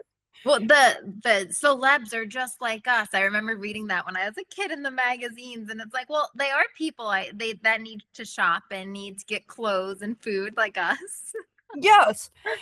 And so that's another thing that I worry about is that one, seeing big name actors who have made it in Hollywood done who haven't done a job in a while, all of a sudden be Yeah. like, ooh, let me go do a vertical so I can get back out there.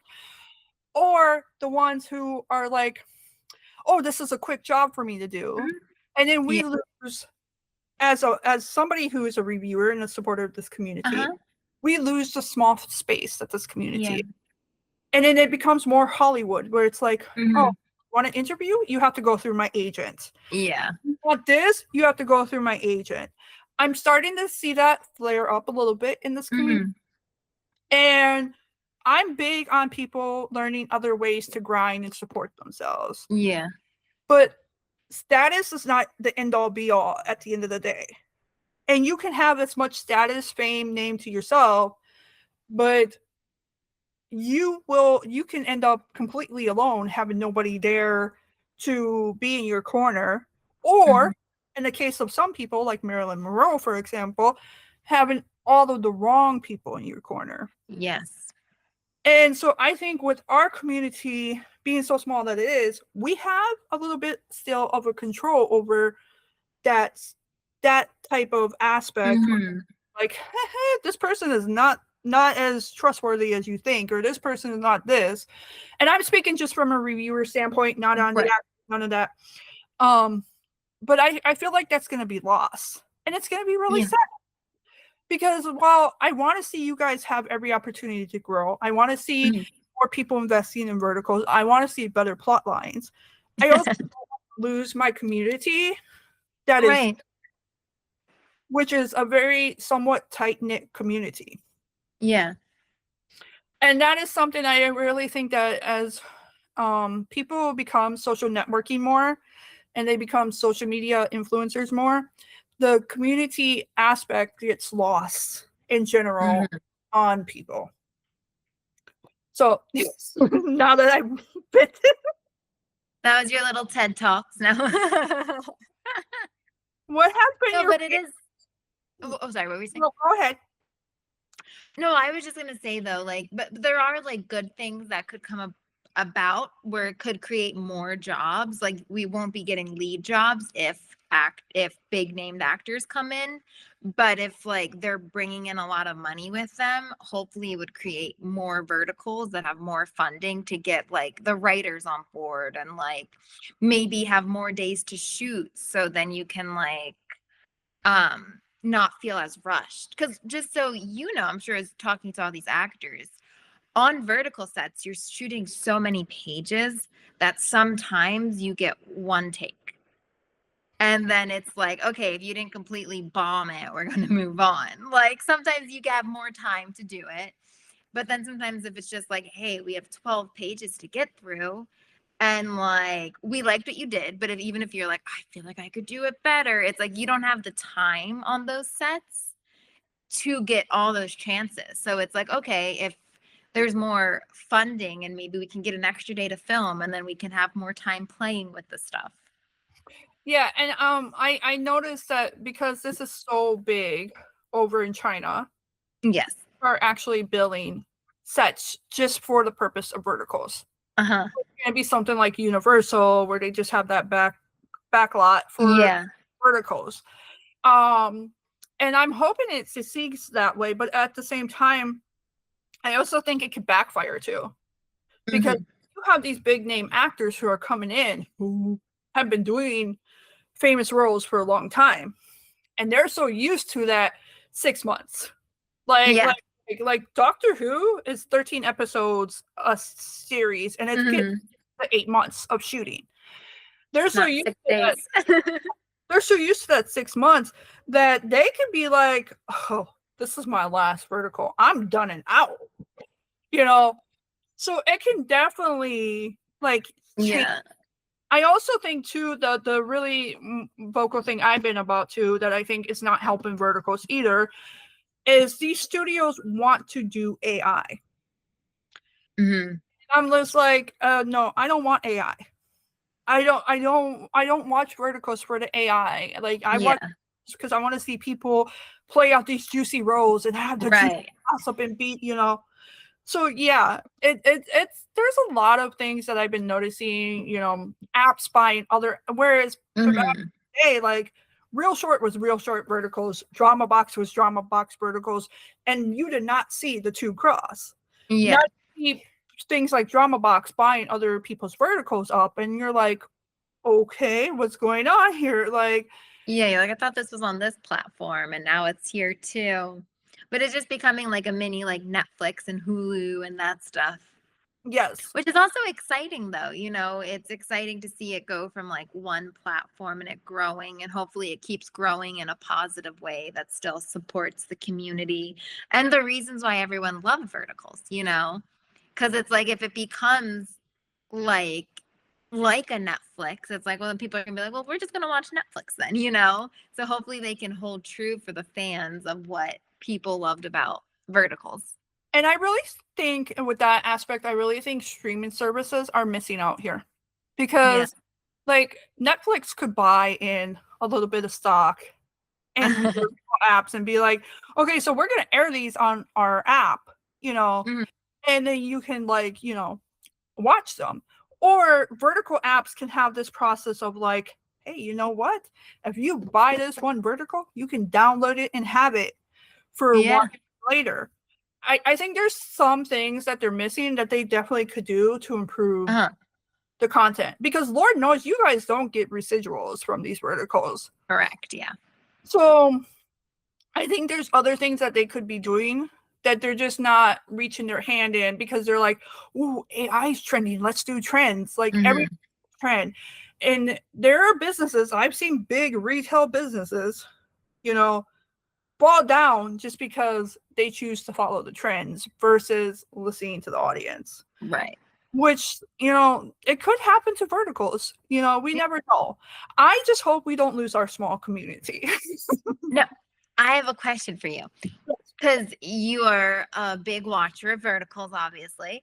Do you like, because now some of them are shot in dual view.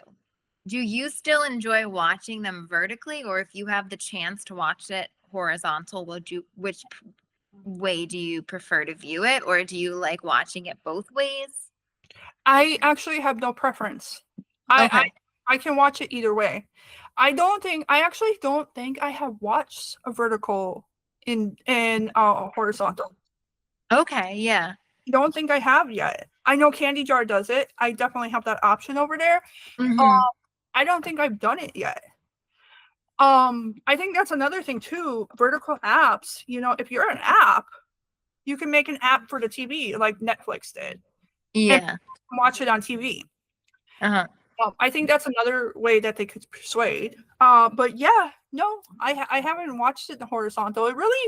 It doesn't affect me. It's so funny because my last job, I remember watching verticals on my lunch, and I would have to hide them because of the. I'll tell you what the job was afterwards, and you'll be like, "Oh, okay, I get it." But Just how steamy some of them can get, and you're like, oh, I don't. yeah, and I remember having to hide them because I would like put them on as background noise just so I could type or enter whatever Mhm. I'm doing. And it's so funny. What has been your favorite vertical row so far? Ooh, I think it might have to be Helena and his No More. Um, because not to give spoilers, but I feel like it had a character arc that you don't see verticals having, which like my character starts off bad and then has a change of heart, which especially as a female character, that does not exist. So to me, it was so fun. And also like finding the shift in the script because it's not crystal clear in the script. It's not just like, I'm nice all of a sudden. And plus, that's not realistic. Where like one day you just wake up and you're nice. So for me, it was so fun crafting the arc. And it's like, okay, I come in, which I'm really just like misunderstood, I think. But I come in one way, and then it's like, well, slowly I have to let the lead impact me. Because if not, then the audience is going to be like, wait, what? Why are you being nice to her now? You know, which is like, I don't want to confuse anyone. So that to me was so like that, and Jenny from The Cost of Touch, because it was like I always say like they have like kind of like a reverse character arc, because I feel like Jenny starts off very sweet, like she's just a big dork in love with her boss. Like we've all been pining after someone who doesn't pay us any mind. So that was also fun getting to be like that, and with that it's also like slowly having an arc of shifting where it's like these things are making me more angry. So then it's not just like one scene I'm dorky Jenny, and then the next scene I'm like, I'm gonna kill you all or sell your sister or whatever. So to me those are like so fun, is like finding the characters for them to like twist and like change, but it not being like such a shock where like the audience is like, wait, is that the same character? Like, I don't know what just happened. I will have to say those are some of my absolute favorite villains because they don't happen as often. Yeah. Ones who will be a villain and then all of a sudden they'll like something will dawn on them and they'll be like, okay, I'm doing something bad here. Right. Because that's more realistic. Yeah, that is life, because nobody thinks they're a villain in real life. Like, have you ever talked to someone that's like, yes, I'm a bad person?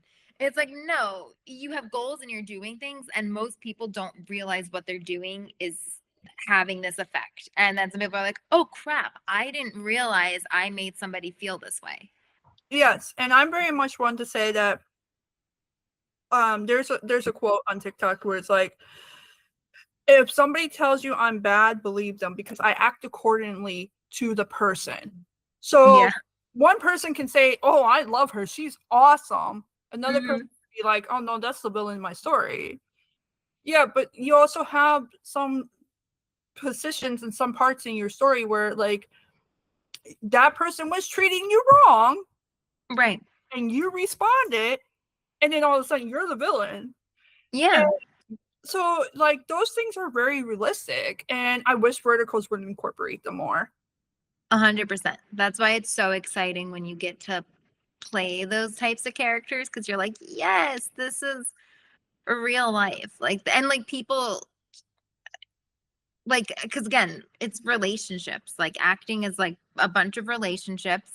And it's like when your relationship changes with somebody, it like how you act towards them is different. And like people impact you. Like people come in and affect your life in real life, and they should do it in shows as well, where you're like, oh, this is an eye-opening moment for me. So that's always so fun. And then you also kind of feel like you get to play like so many characters in one, when you versus like when you have to be like, I'm just mean the entire time, or I'm just nice the entire time. You're just like, okay, cool, but like how can we make it more cool? Exactly. Next question. What is usually kept in your vertical set bag? Ooh, I get really dried lips when I'm on set, and I don't know if I just get nervous sometimes, or I have a terrible bladder. So when I'm on set, I can't drink that much because if not, I'll be like, excuse me, I need to hit the restroom. So definitely like chapstick. But if you have some of these professional, wonderful makeup artists, like they'll have everything for you. So if like I'm trying to dig for something, they're like, we have that. Or like the one day I remember I was so tired and I grabbed a Red Bull and they were like, do you want a straw? And I'm like, okay. Like I've never drank like drank a Red Bull through a straw before. And it's just those things that you're just like, oh, thank you. I always have my sides with me too. I'm a printer outer of sides, because I know a lot of people have their tablets, which works for them and is great, but I like to physically like have something to hold. Um, with like my character notes and stuff, just to like be like, oh, remember this, remember that. Sometimes I never take them out, but I just like, it's like a safety blanket. Like I know they're all in my head, but then it's like, oh, or if like the director starts giving notes, sometimes for me, I'm a visual person. So I'm like, okay, where is this? So that chapstick, I like having my earphones with me, because sometimes depending what the role is, I like to use music to help get me in a mood. A little cheat sheet I heard. So I like having my music. A phone charger, because sometimes you're on set all day long and you're like, oh crap, I'm down to 20%. A sweatshirt and comfy clothes because I get so cold and you never know. And I also like to, even though there's departments for this, I like to bring things that like undergarments that I feel comfortable with, like just in case, because it's like nobody's gonna look after you the way you're gonna look after you.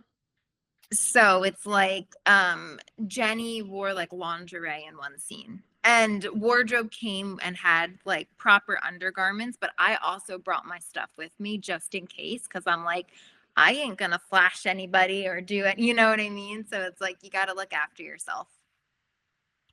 Yeah, Faith Orta, or actress who's really big in the vertical community and who does a lot Mhm. of main roles, she said the same thing. She keeps a whole bag of lingerie with her.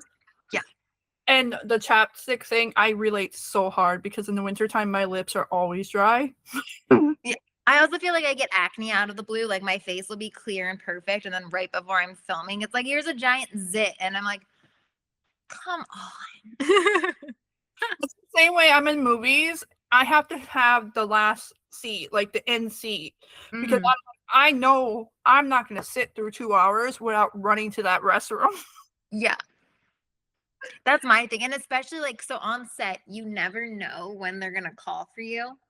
Like, even if you're the next scene up, that could be in 5 minutes, that could be in 3 hours. So I'm like constantly using the bathroom because I'm like, you can't wait when you're on set until like at home, you'll wait, you know, because you're like, oh, I can go in 20 minutes. But on set, it's like, you never know anything. So you just always have to be prepared because you're like, I could get called on set. And then if you ask for a break, it's like, well, what have you been doing the past 2 hours? You've been in you're dressed like holding. What's one thing we as the audience would be surprised about when it comes to vertical sets? Ooh. I feel like there's so many things. And I can only speak from the vertical sets I've been on because I feel like I've been very blessed and fortunate in the sets I'm on. And I feel like the sets really do take care of you. Again, I can only speak from the ones I've been on because I know sometimes I see things where people are like upset at how actors are treated, but I think a lot of them do a good job of taking care of us and making sure that we feel safe and comfortable. Um, I also think one thing that's so funny is I don't for a vertical, I haven't had an intimacy scene, but in other projects, I've had intimacy scenes, and it's just so funny because it's like not hot and like steamy. Because like people are like, "Oh my god, that was so like what at whoa," and then it's like if you were there filming, you would just be like, "No." Luckily, they have the music, and then the editor does it works its magic, but it's like it's not it's like not to ruin it because I know when you watch it, you fall so hard for these characters and you're like, oh, that was so hot or so beautiful. And it's like, it's not, or you have people laughing in the takes because it's uncomfortable where it's like, hey, I'm Danielle. And then it's like, great, go and make out or go and do this. And I just think how many so I think it's more of a surprise for people in the who are actors who have experience with how fast everything moves from an outside because I brought my mom to set like a week ago and my mom was like, why do they do so many takes of that? And I'm like, that's nothing, you should see the big sets. Like this scene would have taken like all day long to film, but I think just like the dedication and the talent like that you get in there from the crew, the actors, like everybody, because of how fast it moves, everybody has to be on. And like there's no time to wait for some department or an actor to get their shit together. Like It's just like, nope, we don't have time to wait for this to be like we're just going. And it's just like the crew is so it's so cool to watch how fast they move. And like they're doing it with like half or a third of the crew that they would get on like bigger sets, and they're making it work. Yeah, back to the romantic scenes. That's why I think as a fan, I don't mind the romantic scenes as much Mhm. because I'm like, there are a lot of fans out there who are like, oh, sexual scenes. Like I'm seeing a lot of sexual scenes. I'm like, dude, they're not even sexual in the way you would assume a Right. scene would be. Two, these actors have like 20 people standing around them why they're like, oh, move your leg that way, Yeah. the hip that way, touch your, Hmm. that type of stuff, that they're being given direction, that it's not even like, oh, they're, Yeah. and there's some fans who I'm like look at it and I'm like, dude, it's not corn. It's not Hmm. like it's an actual set that they're on Hmm. and they're shot a certain way and the scenes are shot a certain way Yeah. in order for them to both feel comfortable but also Yeah. give you that scene that you're supposed to. Right. And personally for me, the hotter spicier scenes are not the really overly intense sexual scenes. Hmm. It's where the actors and actresses have certain words or certain Yeah. conversations during that scene and I'm like, oh yeah, that was hot. Yeah, or like the tension where it's like one, because it's like I think that's what a lot of verticals do, where they're about to kiss or they're about to do something, and then the audience is like, no, like I want that to happen, and then someone walks in the room or something happens, and it's Yeah. like the building of tension, I think, is like a lot hotter than actually like seeing them go at it. And I will say too, on breakdowns, they will tell you what the characters have to do. And before you accept a role, you can ask to read the scenes. So then you're prepared and you can like set your boundaries. Like, hey, I don't feel comfortable doing X, Y, and Z. So it's also like, at least again, can't speak for every set. I know there's bad sets out there. But it's like, so everyone's job is to make people feel comfortable. And it's like, never does anyone intentionally try to make somebody feel uncomfortable or do something that they don't want to do.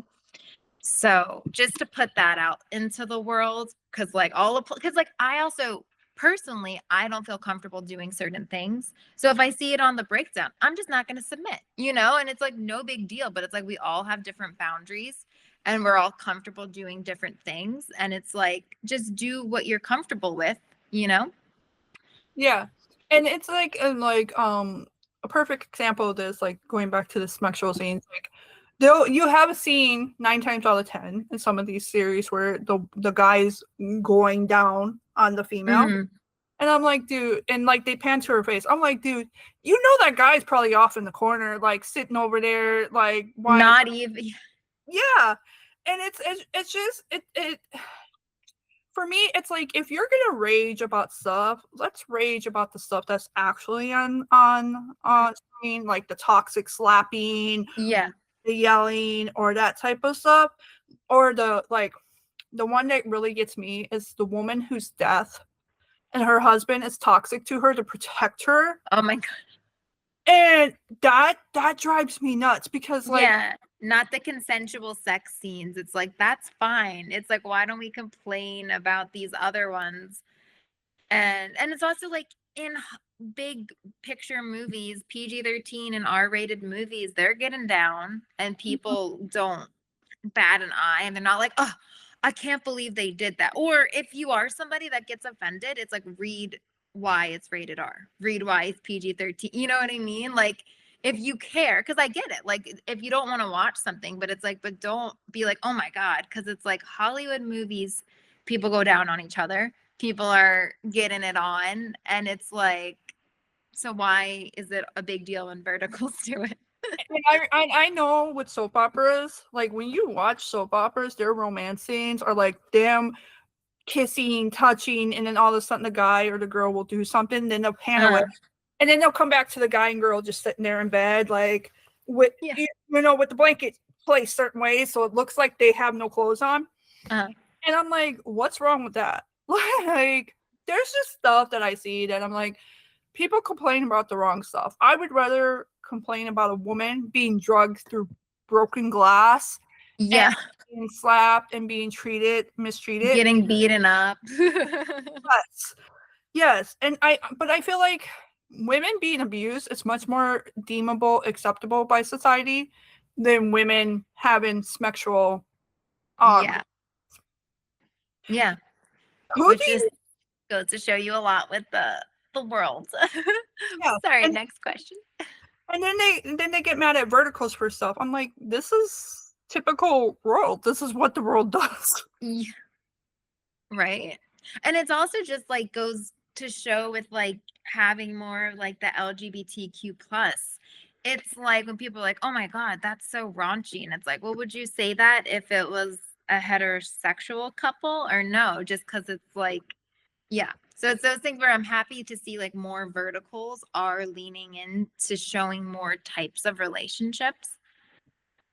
So that's super exciting. My only complaint ever with the LGBTQ plus is that they will literally have two gay people and they'll be like, oh, but we're not gay. We're doing this for like show. But we're not gay. We're doing this for if you're gay, you're gay. Like that should not and I've seen a lot of verticals with that premise of Mhm.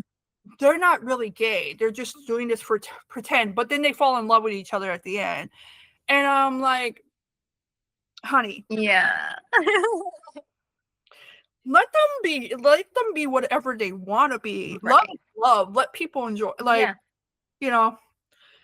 Next question. Who do you look up to as an actor, director, or writer? Anybody in the film or vertical industry, it does not matter. So one actress who I've yet to work with, but in the vertical world, because I know these are that I've just always loved seeing all of her stuff is Tess. I'm gonna like butcher her last name, the one that begins with D at the end. Oh my gosh, what is her name?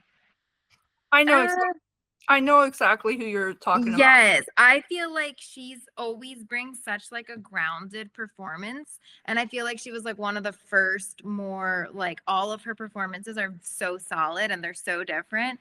And I feel like that's very admirable because sometimes it's easy to get sucked into like the vertical heightenedness of it all, and I feel like she does such a good job with balancing it all.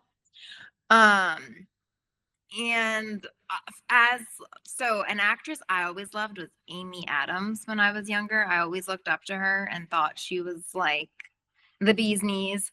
Her and Anne Hathaway were like always hold such like a special place in my heart. Because I just always felt like they could do it all.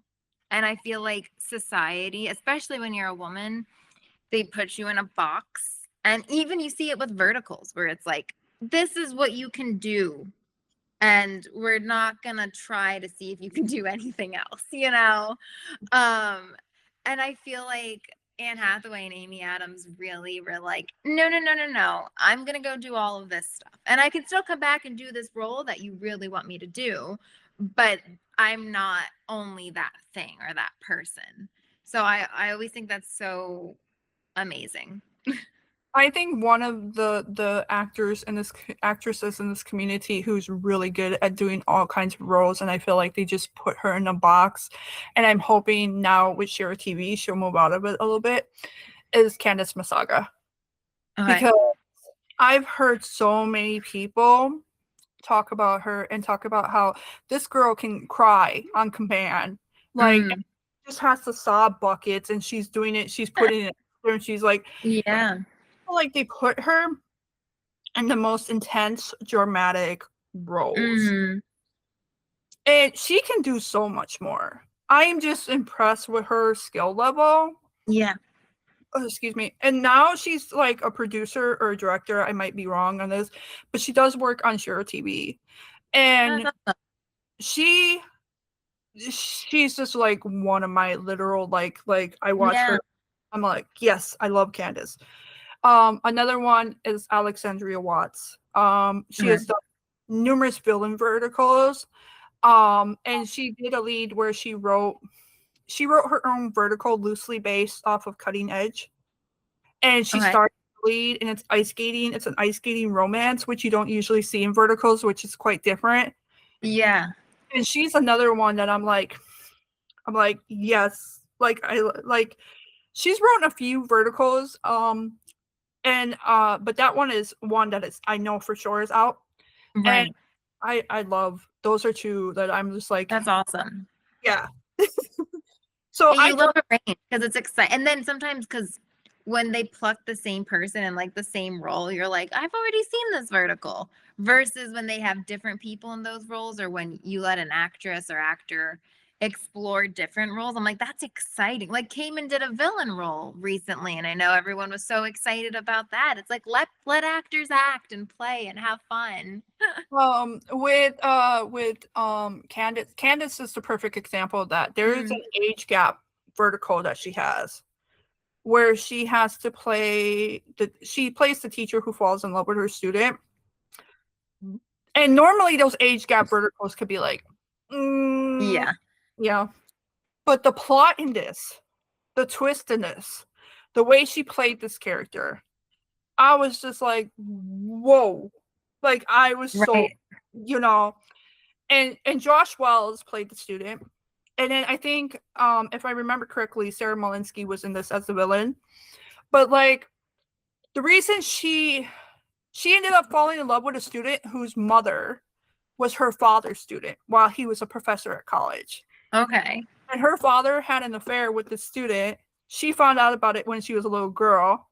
And then she grows up to like become a teacher and do all this other stuff. And then she ends up falling in love with the son of the woman Oh who had. my gosh. Yes. It was really twisted, but at the same time, it Yeah. could have been a whole yuck scenario. But because of the way it was casted, I felt like it delivered a really good like performance. Yeah. That's It, awesome. yes. What? Who is the funniest person you worked with on set? Oh my goodness. There's so many people. Um, everybody's fun. So Ryan McGrath, who was in The Cost of Touch as oh my God, what was his character's name? I had like a half a scene with him, I think, but we were always like passing by. He played Cayman's like business assistant or whatever. And he is just so funny. And so many lines he said weren't even written. Like he would just say something and you're just like, okay, there we go, there we go. And like he would just like add all these things, or he was like at the table with me and I would say the you can take the slut out of the trash, but you can't take the trash out of the slut or whatever. And it's literally just a line that I say to myself. And then Ryan just gives me this like the most hysterical look and is like, okay, Jenny. Like he just like said like these wild things. And I'm like, it just it's wonderful when you get to work with people who just have so much energy in life. And I don't know if you follow Ryan on social media, but he's just hysterical, like just living his life, and he's just so funny. It's so funny because he reminded me of that scene where you have to give Luna new clothes and she's in the bathroom and you give her that stripper outfit and she walks out and I just got that scene in my No, he was great. He created so many moments for his character that were not there, which just goes to like talking about like what makes a great actor, as we were talking about earlier. And it's like those things. It's like finding moments, like even if he doesn't have to add a line, but finding a reaction or finding something. And that's just what makes you different as an actor. Because it's like, wow, I want the person that can find things in the script that aren't there, you know? And I think he does such a good job of like elevating and lifting the text. What do you do when you're not working on a vertical? So I recently started casting background for verticals, which has been a fun new thing. And I've met so many lovely people. And it's nice because I can like fit it into my schedule of so when I do get on like when I get jobs on verticals, I can still do it all because it's very flexible. And I also work for part-time for a financial advisor. See, that's something I have been wanting, like, I want to do for verticals because I think I would be perfect in that. Yeah. Casting. Yeah. Because I have recently called out some people who were casted together, like Faith Orta, Kendo, and Hmm. Jada did one, and right before they did it, I was like, "Oh, Faith and Jada would be so good casted in a vertical together." And then Shorticle ended up casting them, and then Richard Sherrar just did one with Anna DeRusso, and I was like, "Oh, these two would have been perfect together." And it's so funny about that because Richard's like giving me little hints in the comment, and I'm just not like picking anything up. I'm like, "Did they do a vertical together? Did I miss it? Do I You're have like, to did go?" I manifest this? And then when I found out, like a couple days later, I'm like, I have to stop doing that because people think I know. That's so funny. Casting would be perfect for me because I think at this point I've picked up everybody's personalities from watching Vertical so long, and from watching their stuff that they do that I could Yeah. really cast people together.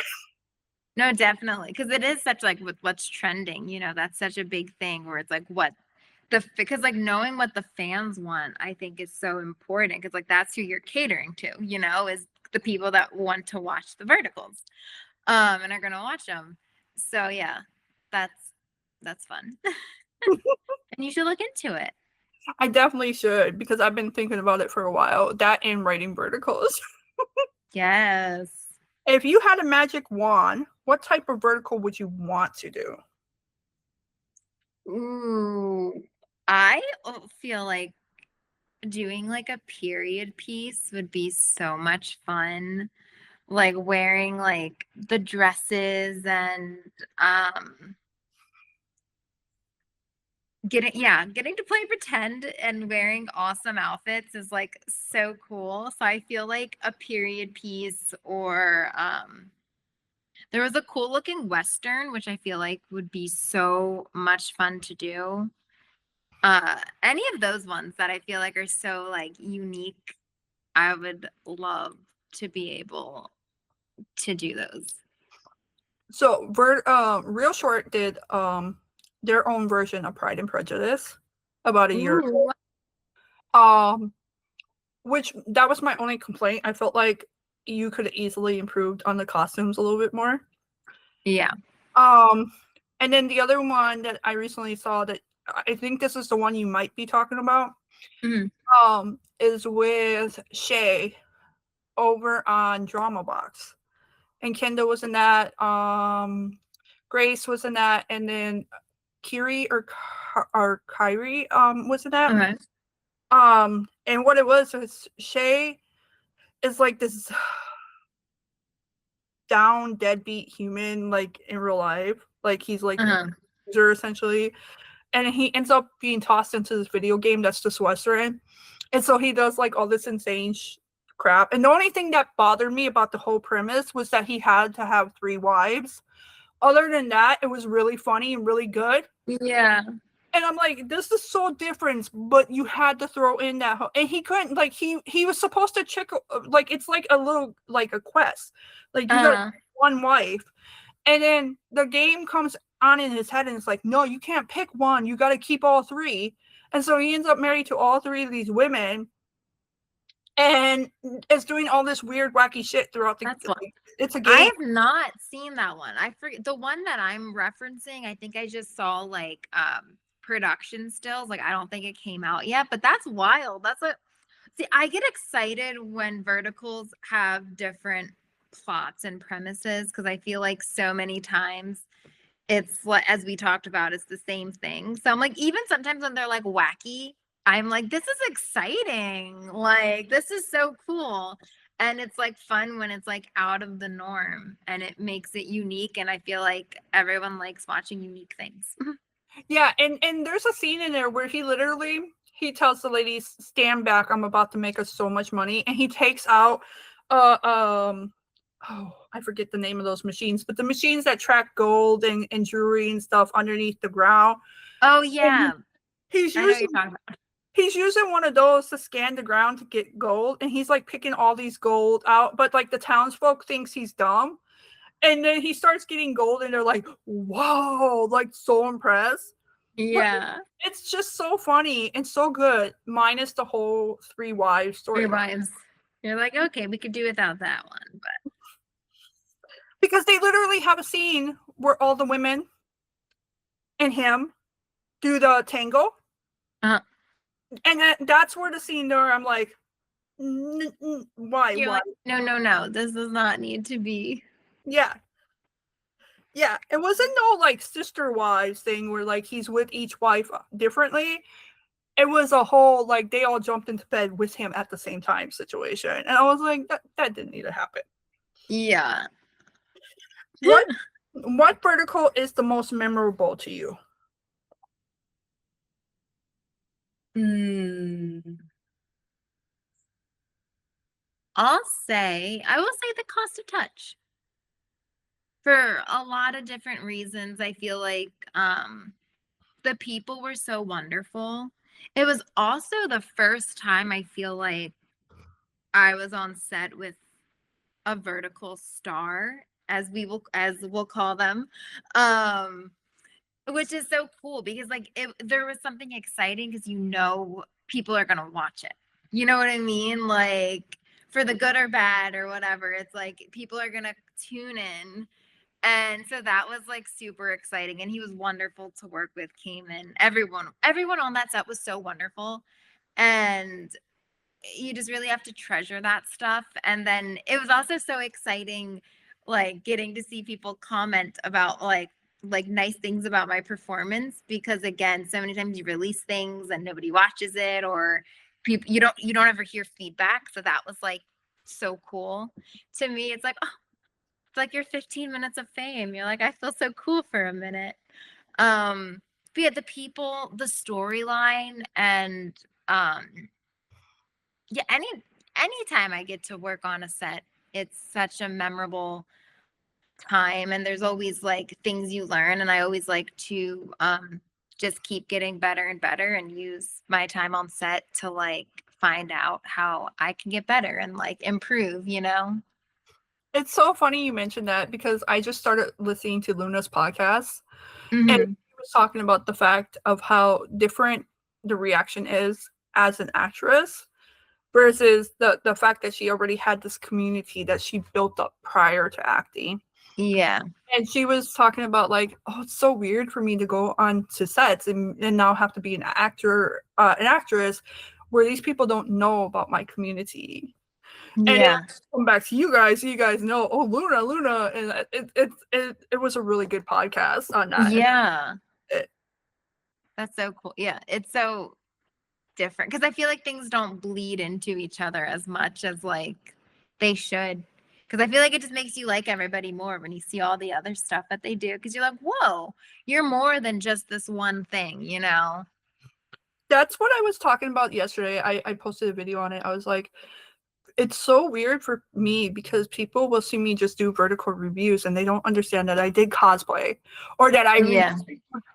books for like 12 years prior to this or that I did makeup reviews. And so when they Right. stuff, they're like, "Well, wait, you've been doing this for yeah, I've been doing this for a while." Yeah.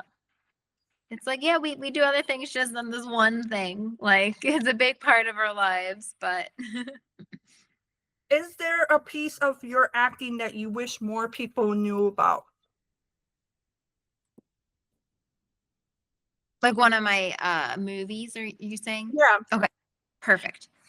Um Yeah, my movie Getaway, I was so proud of it, and I feel like some people saw it, and I wish more people got a chance to see it. I was really proud of that one, and it was like my first feature, and it was something that made me feel like I could do it. Because like you never truly know. Like you take classes, you prepare, but then when you're in it, it's so different than working on a scene in a class or reading all these acting books. So that was just like such a prideful. And my cousin actually texted me because he bought the DVD of it like years ago when it came out, and his daughter's older now, and her friends have watched it, and he heard them in the other room talking about what movie they should watch, and he was like, at least two of them mentioned wanting to watch Getaway again, and they've already seen it a couple times, and it's like that's just so cool as like an actor, especially like a lot of times things they have such a small window to hit, and then if they don't hit, it's like okay, that's done, next. That's the thing I love about verticals is because, like I said, back to the small community thing, we have such a small community that, like, as me, like, even though, like, I'm just a person on the line, Right. watching you guys do something, I can be like, oh my God, that's so and so, like, like, let me watch this again. Let me. Right. So, yeah, I definitely can relate to that. Without giving anything away, what's your favorite dialogue you've ever delivered? Ooh. I feel like just because it's so ridiculous. I feel like I love the you could take the slut out of the trash, but you can't take the trash out of the slut. I remember like learning that, like it's wild. Like that just was like trying to remember it and like not get it flipped. I'm like, and who says this? Like, I just love it. And I remember because it's such a wild line and it's written that I'm saying it by myself. And I remember Props was like, do you need anything? And I'm like, yes, I would love a drink. So I have something to do while I say this line. It's such a wild Um, line. there's one where Courtney Green's in it, and she literally has a line she has to deliver to Casey. She goes, "You're just a country bumpkin," and I'm just like, who says that to people? Like, you're just that's the worst insult you can deliver as a villain. You're just a country bumpkin. Like, Yeah, the lines are sometimes, but sometimes it's fun because then you have the challenge of making them real. Because like when you read them on the page, sometimes you're like, okay, or it's like if you have to call somebody a slut or a bitch like 20 times, it's like, okay, like how do I make this grounded and believable so it's not just ridiculous? that's a really, and Cost of Touch is a really good vertical with some really good lines in it, though. Like, Oh like, yeah. you know, Jenny has some weird ones, but like, Luna had some powerful, intense, Yes. and I was just like, yes, queen, all day long, yes. Yeah. Which vertical actor or actress has given you best advice on set or taught you something new on set?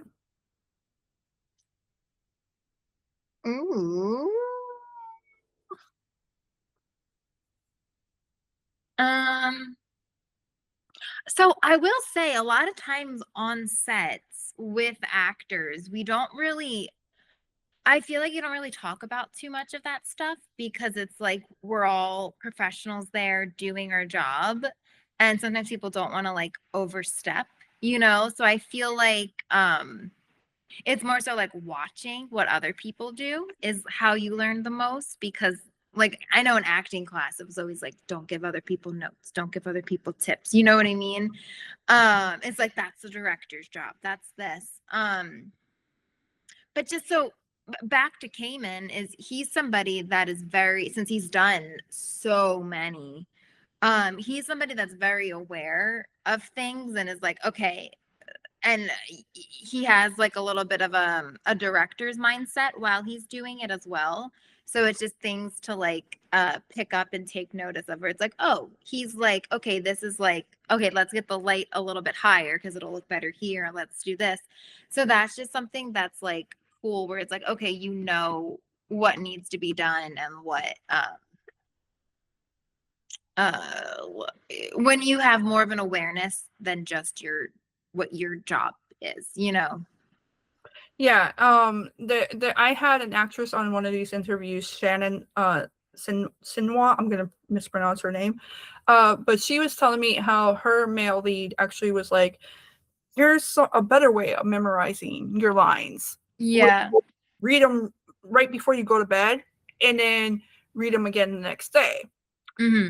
And she was like, "That was such a good piece of advice that helped me." So I'm always fascinated, like because I know in my jobs there's stuff that people don't teach you, but as you learn along the way. Yeah. Well, you're watching somebody, you're like, well, why you? Oh, because it just works faster this way. Well, why didn't you Yeah. do that to begin? Right. Yeah. Like, and if you have a solution that can help people, even if it's not your job, it's like, let's hear it. Let's go for it. And one of the, speaking of memorization, I learned this in an acting class. What you do is you write the first letter of each word in the margins. And then you learn it based off of that. So in the margin, it looks like a foreign language where it's like TLPQX, da, da, da, da. And that's how I learn. I don't know why it works, but it works. See, that's the type of stuff I love hearing. So next question, I can skip over because you already asked me a question. That's one of the questions on the list. Like, I added that in. Like, if Oh, somebody wants to perfect. ask me. The next question: what's on top of your bucket list? Personal bucket list, I really want to travel and I really want to go to Germany and Italy. Like that is like a huge personal bucket list. For a professional bucket list, um get some like network shows going, like that'd be so cool to be on those things and just continuing to build a community because so many jobs that I've gotten on verticals have resulted in like in being on a set and then building and knowing people. So I feel like I remember my senior year of college, my teacher was like, community, community, community. It's all about community. And that is so true. It's like because you meet people and then people like will recommend you for other things, or they're like, oh, this girl's good. Like let's bring her in and to read and stuff like that. So strengthening my community. Community is that's the one thing about me too, is that like I'm never one of those people, and I've told people this, like I don't use people for clout. Like I won't, Mhm. oh, so and so follows me or so and so does this. But because I've been so strong in that belief, I built such a deep community behind me where everybody's like, "Oh, hey, have you talked to Melly yet? Have you met Melly yet? Have you like Yeah. has Melly reviewed for you yet?" Like Yeah. because of just the morals I hold. So I think Hmm. community is like one thing where I'm like very strong on. Like I don't Right. want like on the surface social networking. I want Hmm. community because Right. that makes me as an individual, as a reviewer, as somebody who loves doing this, Hmm. even much more motivated to do it Right. because I have those people around me who like what I'm doing. Yes. And because like this industry and so many like entertainment industry stuff, it is very tough because you'll go from being on set to then having nothing lined up to then getting to be on set and having nothing lined up. So it's like I think it's so important to have like your community that you like that is there for you and still supportive even when it's like a slower season because it goes in waves, and there's no telling like what like I know people that have like 4 or 5 verticals back to back and then they went like 2 months with nothing and it's just like oh because like when you're in it and you're working you're like it's gonna keep coming, it's great, and then it doesn't always, so it's always so important to have those people around you to like help lift you up. And that's one thing with me too that I've noticed as a reviewer. I can have those weeks where, oh, I got 6 verticals I want to watch this week, and I'm gonna Uh-huh. and I'm gonna enjoy them, and I'm gonna talk about them. And then next week, where's the verticals? Like, what can I post? What can I talk about? Like that. And then there are people out there who are like, well, post about the popular ones. I don't want to post just about something because it's trendy. I want to Mm-hmm. talk about something because I watched it. I enjoyed it. Right. I loved it. And one of the reasons I want to build a community around me who likes what I do, because Right. those are my people. So that's what I always look for when I build my social platforms. Because for Mhm. so long, I did what everybody else did. Oh, I want followers. I have to get followers. Followers are important. Right. And then I begin to realize, no, the Yeah. community is what makes you who you are and what makes you the best person you are. Well, and I think that makes people want to follow you when you, because if you're doing what's mainstream or what everyone else is doing, it's like, well, there's a million other people I can go and follow. So it's like, what makes you different and you? And that's like, I do some audition coaching for other people. And it's like, well, when they're like, oh, what is this person want? What is this? Like, it doesn't matter. It's like nobody else is going to do what you're doing. So you do you bring yourself to life in this character, and then if it's what the director's looking for or wants, cool. If not, it's no big deal. And I've actually like had an audition. Remember, I had an audition, and the director was like, that was not what I expected for the character, but then it's what he wanted because he saw my audition. He's like, oh my god, that worked so well. I didn't even think about it that way. But then once you like show them what they don't know, like what they want yet, because so many times they have an idea, but then you see the actors doing it, and then you're like, oh, that's not what I thought it was going to be. And then when you see something new, you're like, oh my God, that works so well. And sometimes like the lines just fit better. You know what I'm saying? Like, because sometimes lines feel clunky. And then when someone delivers it the right way, you're like, wow. I did one of the first verticals I did. I read through them, and the male lead had some like wild lines. And I'm like, whew. And then we get to set, and he delivered them so well that it's like, these aren't the same lines that I was going, what the heck is this? So it's like when you like, that is so key when you're just like, oh my God, yes, like make it your own and don't worry about what other people want because nobody's ever going to be happy. Like there's always going to be somebody complaining. And also with like casting, it's like there's so many things that go on outside of what you can control. So it's like, don't like if you do a good job, like you may not get the part, but they'll keep calling you in. And then when the part's right for you, you'll get it. That's so funny that you said that because I had somebody tell me one time, they're like, Melly, I know you do speaking reviews, but have you ever thought of doing writing ones? I'm like, I've tried those. Yeah. My vertical reviews are so short compared to my makeup reviews, which were like 10 to 15 to 20 minutes, because that was the Oh thing wow. today. And so I come in and I do the vertical reviews now, and they're like less. I try to always make them less than 3 minutes because of Instagram. And then somebody's like, that's a really good job you do, but have you tried doing it on writing because like people's attention spans? I'm like, that's why my reviews work so well because they're under 3 minutes. They catch, Yeah. they're focused on everything, and then they're done with. Uh-huh. And I'm like, like back to Cayman, for example, like the one he did with Aaron, I have 121K views Oh on wow. TikTok. I think Yay. maybe it's like 123 at this point, but that is Uh-huh. the one that jumped off. And I'm Right. like, this is like I have other ones that are like 60, 70 like K views. Mhm. And then like I always tell people, I tell the actors, I'm like, I'm so happy that these views are like at 120K, Mhm. but I'm even more happier because it's gonna get you the person Right. I like, the person Yeah. I'm talking to, the person I love doing stuff, talking about. Right. It's gonna get you guys notice. Yeah. And that's the one thing that I love about my reviews. So I always tell people that. And then, but the person was like, yeah, short attention. I'm like, that's why my videos work so well. Well, and like you have to do something because you love it. Like, so if you're like, well, I prefer to do, like, even though I know you said you used to do the writing, but it's like, but if you prefer to do talk style, or video style than writing, it's like, well, do that. Because there's no guarantee that something's gonna hit or not. So it's like, do the thing that you enjoy creating and making most. And that's when like it radiates because like you can tell you're passionate about it. You know what I mean? Because like you enjoy doing it And that I think is what engages people more than anything else, where it's like, wow, this person cares and is like getting it out there.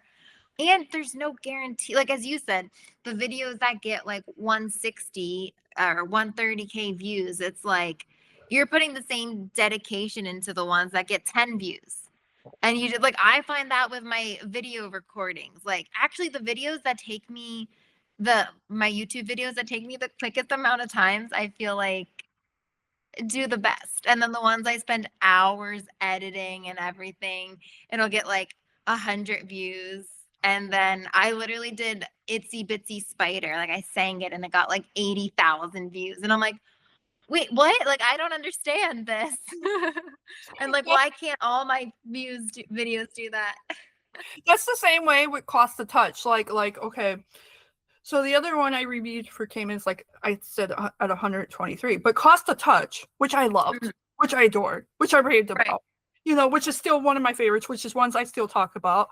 Like it's like at 600, I think, or 700 Yeah. views on TikTok, and I'm like, but the ones I love don't ever shut up. Like why? Yeah. I don't like literally like my favorite books that I read. I'm like, oh my God, the world need, or like I have ones that are like about like inclusion and like have such like important messages. And I'm like, oh, the world needs to see this. And then they're the ones that don't do as good. And I'm like, but I love it. Like I wish I could dictate which ones went pop off. So the next question, what's your favorite kind of weather? Oh my goodness. I have two extreme opposite answers. I hate the cold, but I love snow. So it like the first day of snow and I can drink hot cocoa, look outside, watch it snow, go for a walk in the snow because the world is just so peaceful and quiet. It's my favorite. But I also love being warm and I'm a dress girl. I have so many cute summer, spring dresses. So like a nice like 80 degrees and I could just 85, 80 degrees and I could just wear my cute dress. I love it. Or first day of snow. Polar opposite answers. So I love the snow, but I hate the ice. I don't like the ice that comes afterwards. Right. And I always say, I joke, I love the snow because those are my best days because my mom told me that the day I was born, it was snowing outside. So that's why I love the snow. But I definitely get the peace and quiet because I've walked Yeah. out on snow days where it's like really deep snow and nobody wants to go out, but I'll go out in it walking and people are like looking at me crazy, but I'm like, it's so peaceful. There's nobody out here. Right. Yeah. No, I love it. Well, it's funny you said you were born in the snow. So my birthday, March 31st, and the day before it was like so sunny out and so nice. And then the day I was born, there was a flash snowstorm, and the doctor wasn't at the hospital when my mom got there. And my mom calls me her drive-through baby because she was at the hospital for like 2 hours. And like the doctors were, or the nurses were like, you can't push. The doctor's like not here. My mom's like, oh, well, this baby's coming out. So someone better catch it.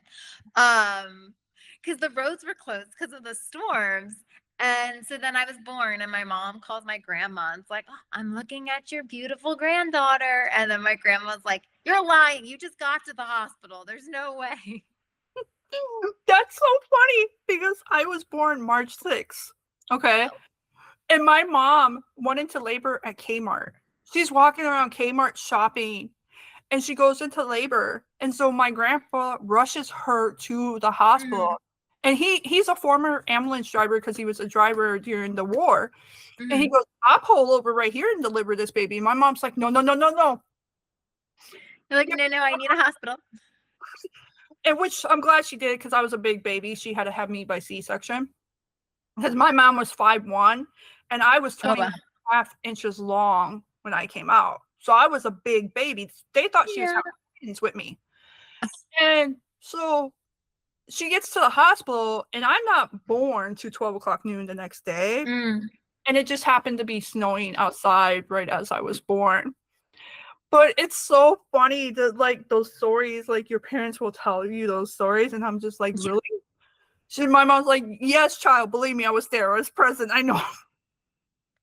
My one grandmother, her birthday is the day after mine. So my mom was doing a birthday celebration and she like was going into labor and having contractions, and she would like come downstairs, put all the food out, go lay upstairs, and then come down because she was like feeling the labor pains, and then come back downstairs and do stuff.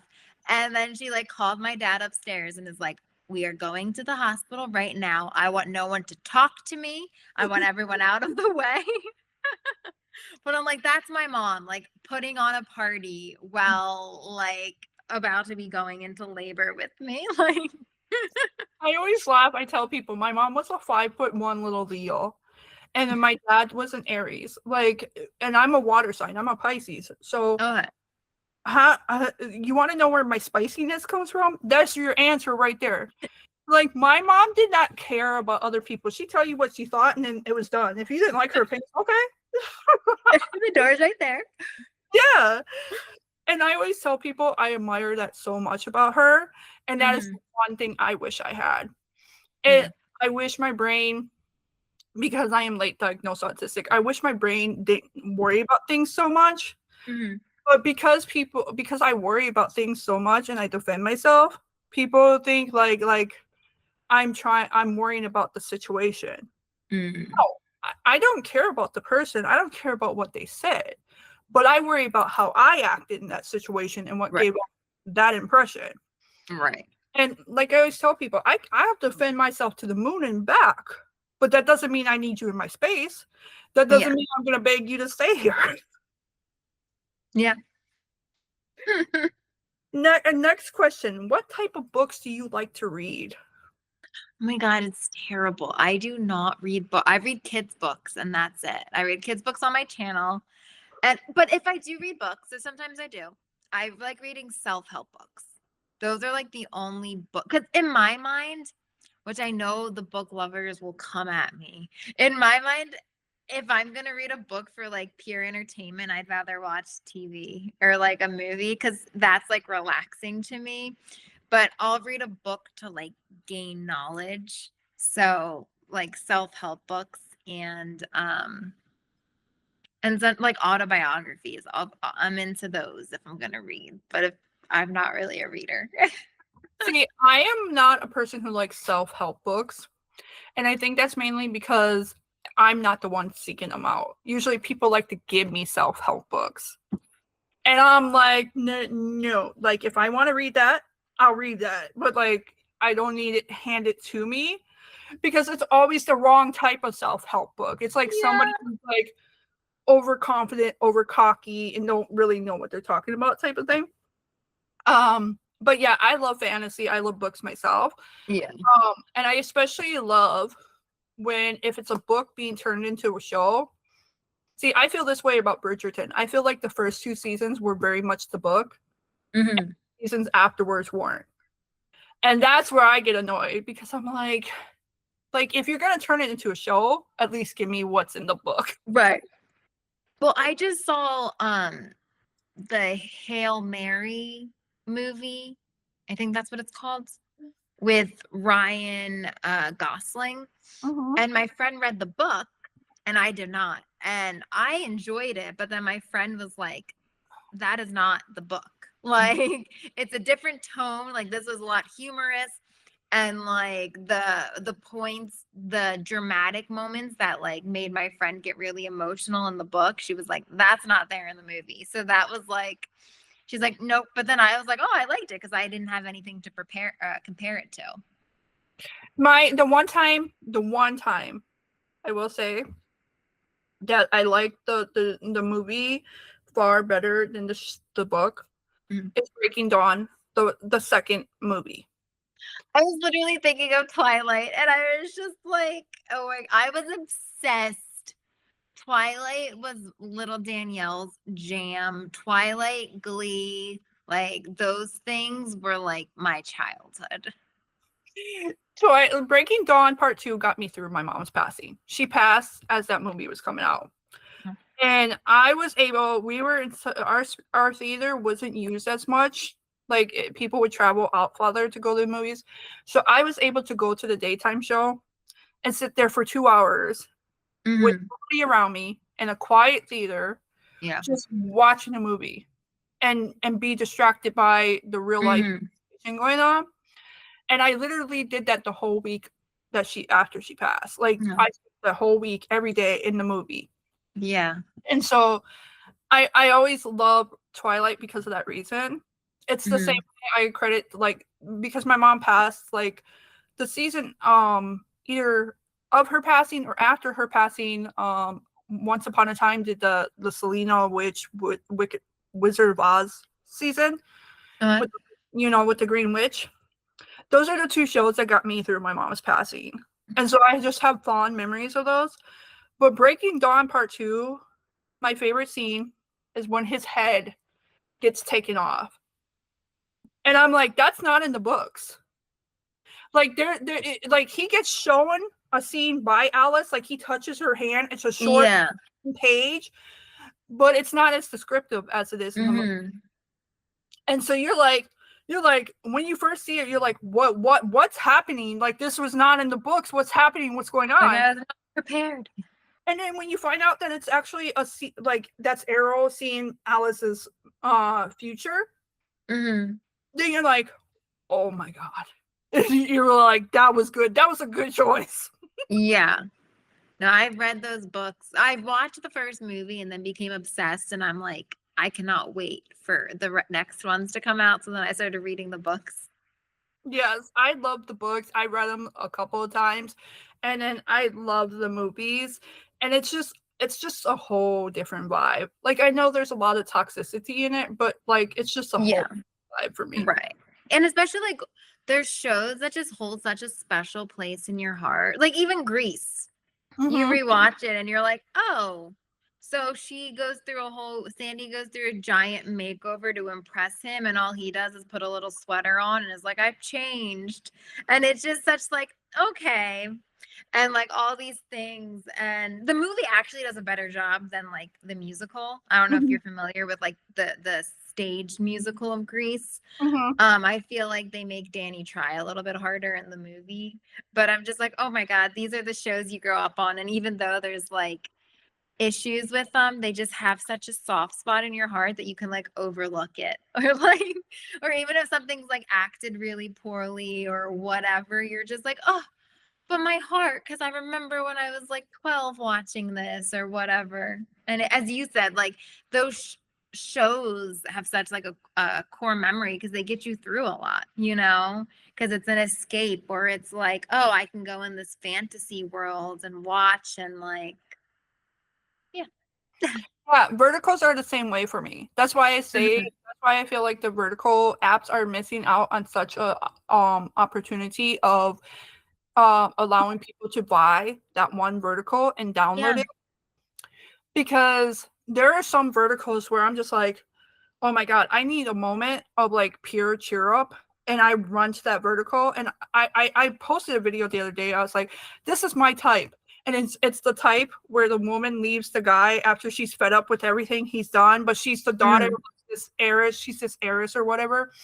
And so she leaves him, and then the villain tries to make up all different kinds of stories, like she's cheating on the husband and all this stuff, and she's really rich and stuff. The female is really rich. Uh, Those are my favorite verticals because the women take their independence back yeah. and they go back to their family and they're like, hey, you know what? I made a mistake. You were right all along. Like Right. thing. And so there are a bunch of those where I'm just like, yeah, I need a hit right now. I need something fun. I need something good. Let me go watch this. Yeah. Let me go watch this. Let me go watch that. Your comfort films, where it's like this will make me feel happy, like no matter what. Like I watch The Simpsons all the time because it's just like easy and it's just like, this will make me laugh and I don't have to think. And like sometimes too, when you watch a show you've watched before or a movie, you know how it ends. So it just makes it like, like these people are ending up together, or no, she's empowering herself and she's doing this. And it's just like, it just makes you feel safe because in the real world, there's so much you can't control and you don't know what's happening next. So then when you can go and watch a comfort show, you're like, I know how this is going to end. So I could just enjoy the moment instead of being like, oh my God, is she going to end up alone? Or is he going to kill her? Is he, blah, blah, blah. Yes, exactly. And that's how I am with certain verticals, that I just going back to them and I'm like, oh my God, like that's my favorite. Like, you know, I can talk about it. There's one that Kiki Franks did with Haley Lorelai and Brooke Mottram, is How to Dump a Hockey Star. And he has some laugh out lines in there. He literally says to Josh Walls, how about waiting for your balls to drop? And I'm like, and then Josh Wells calls him an old grandpa. And I'm like, these lines were so pure perfection. Yes. Love it. I love the comedies of them, of the verticals, because it's great. And it's like you get to see a different side because you can have fun with the ridiculous lines because they're hysterical. Yes. Where you're like, oh my God, where did this come from?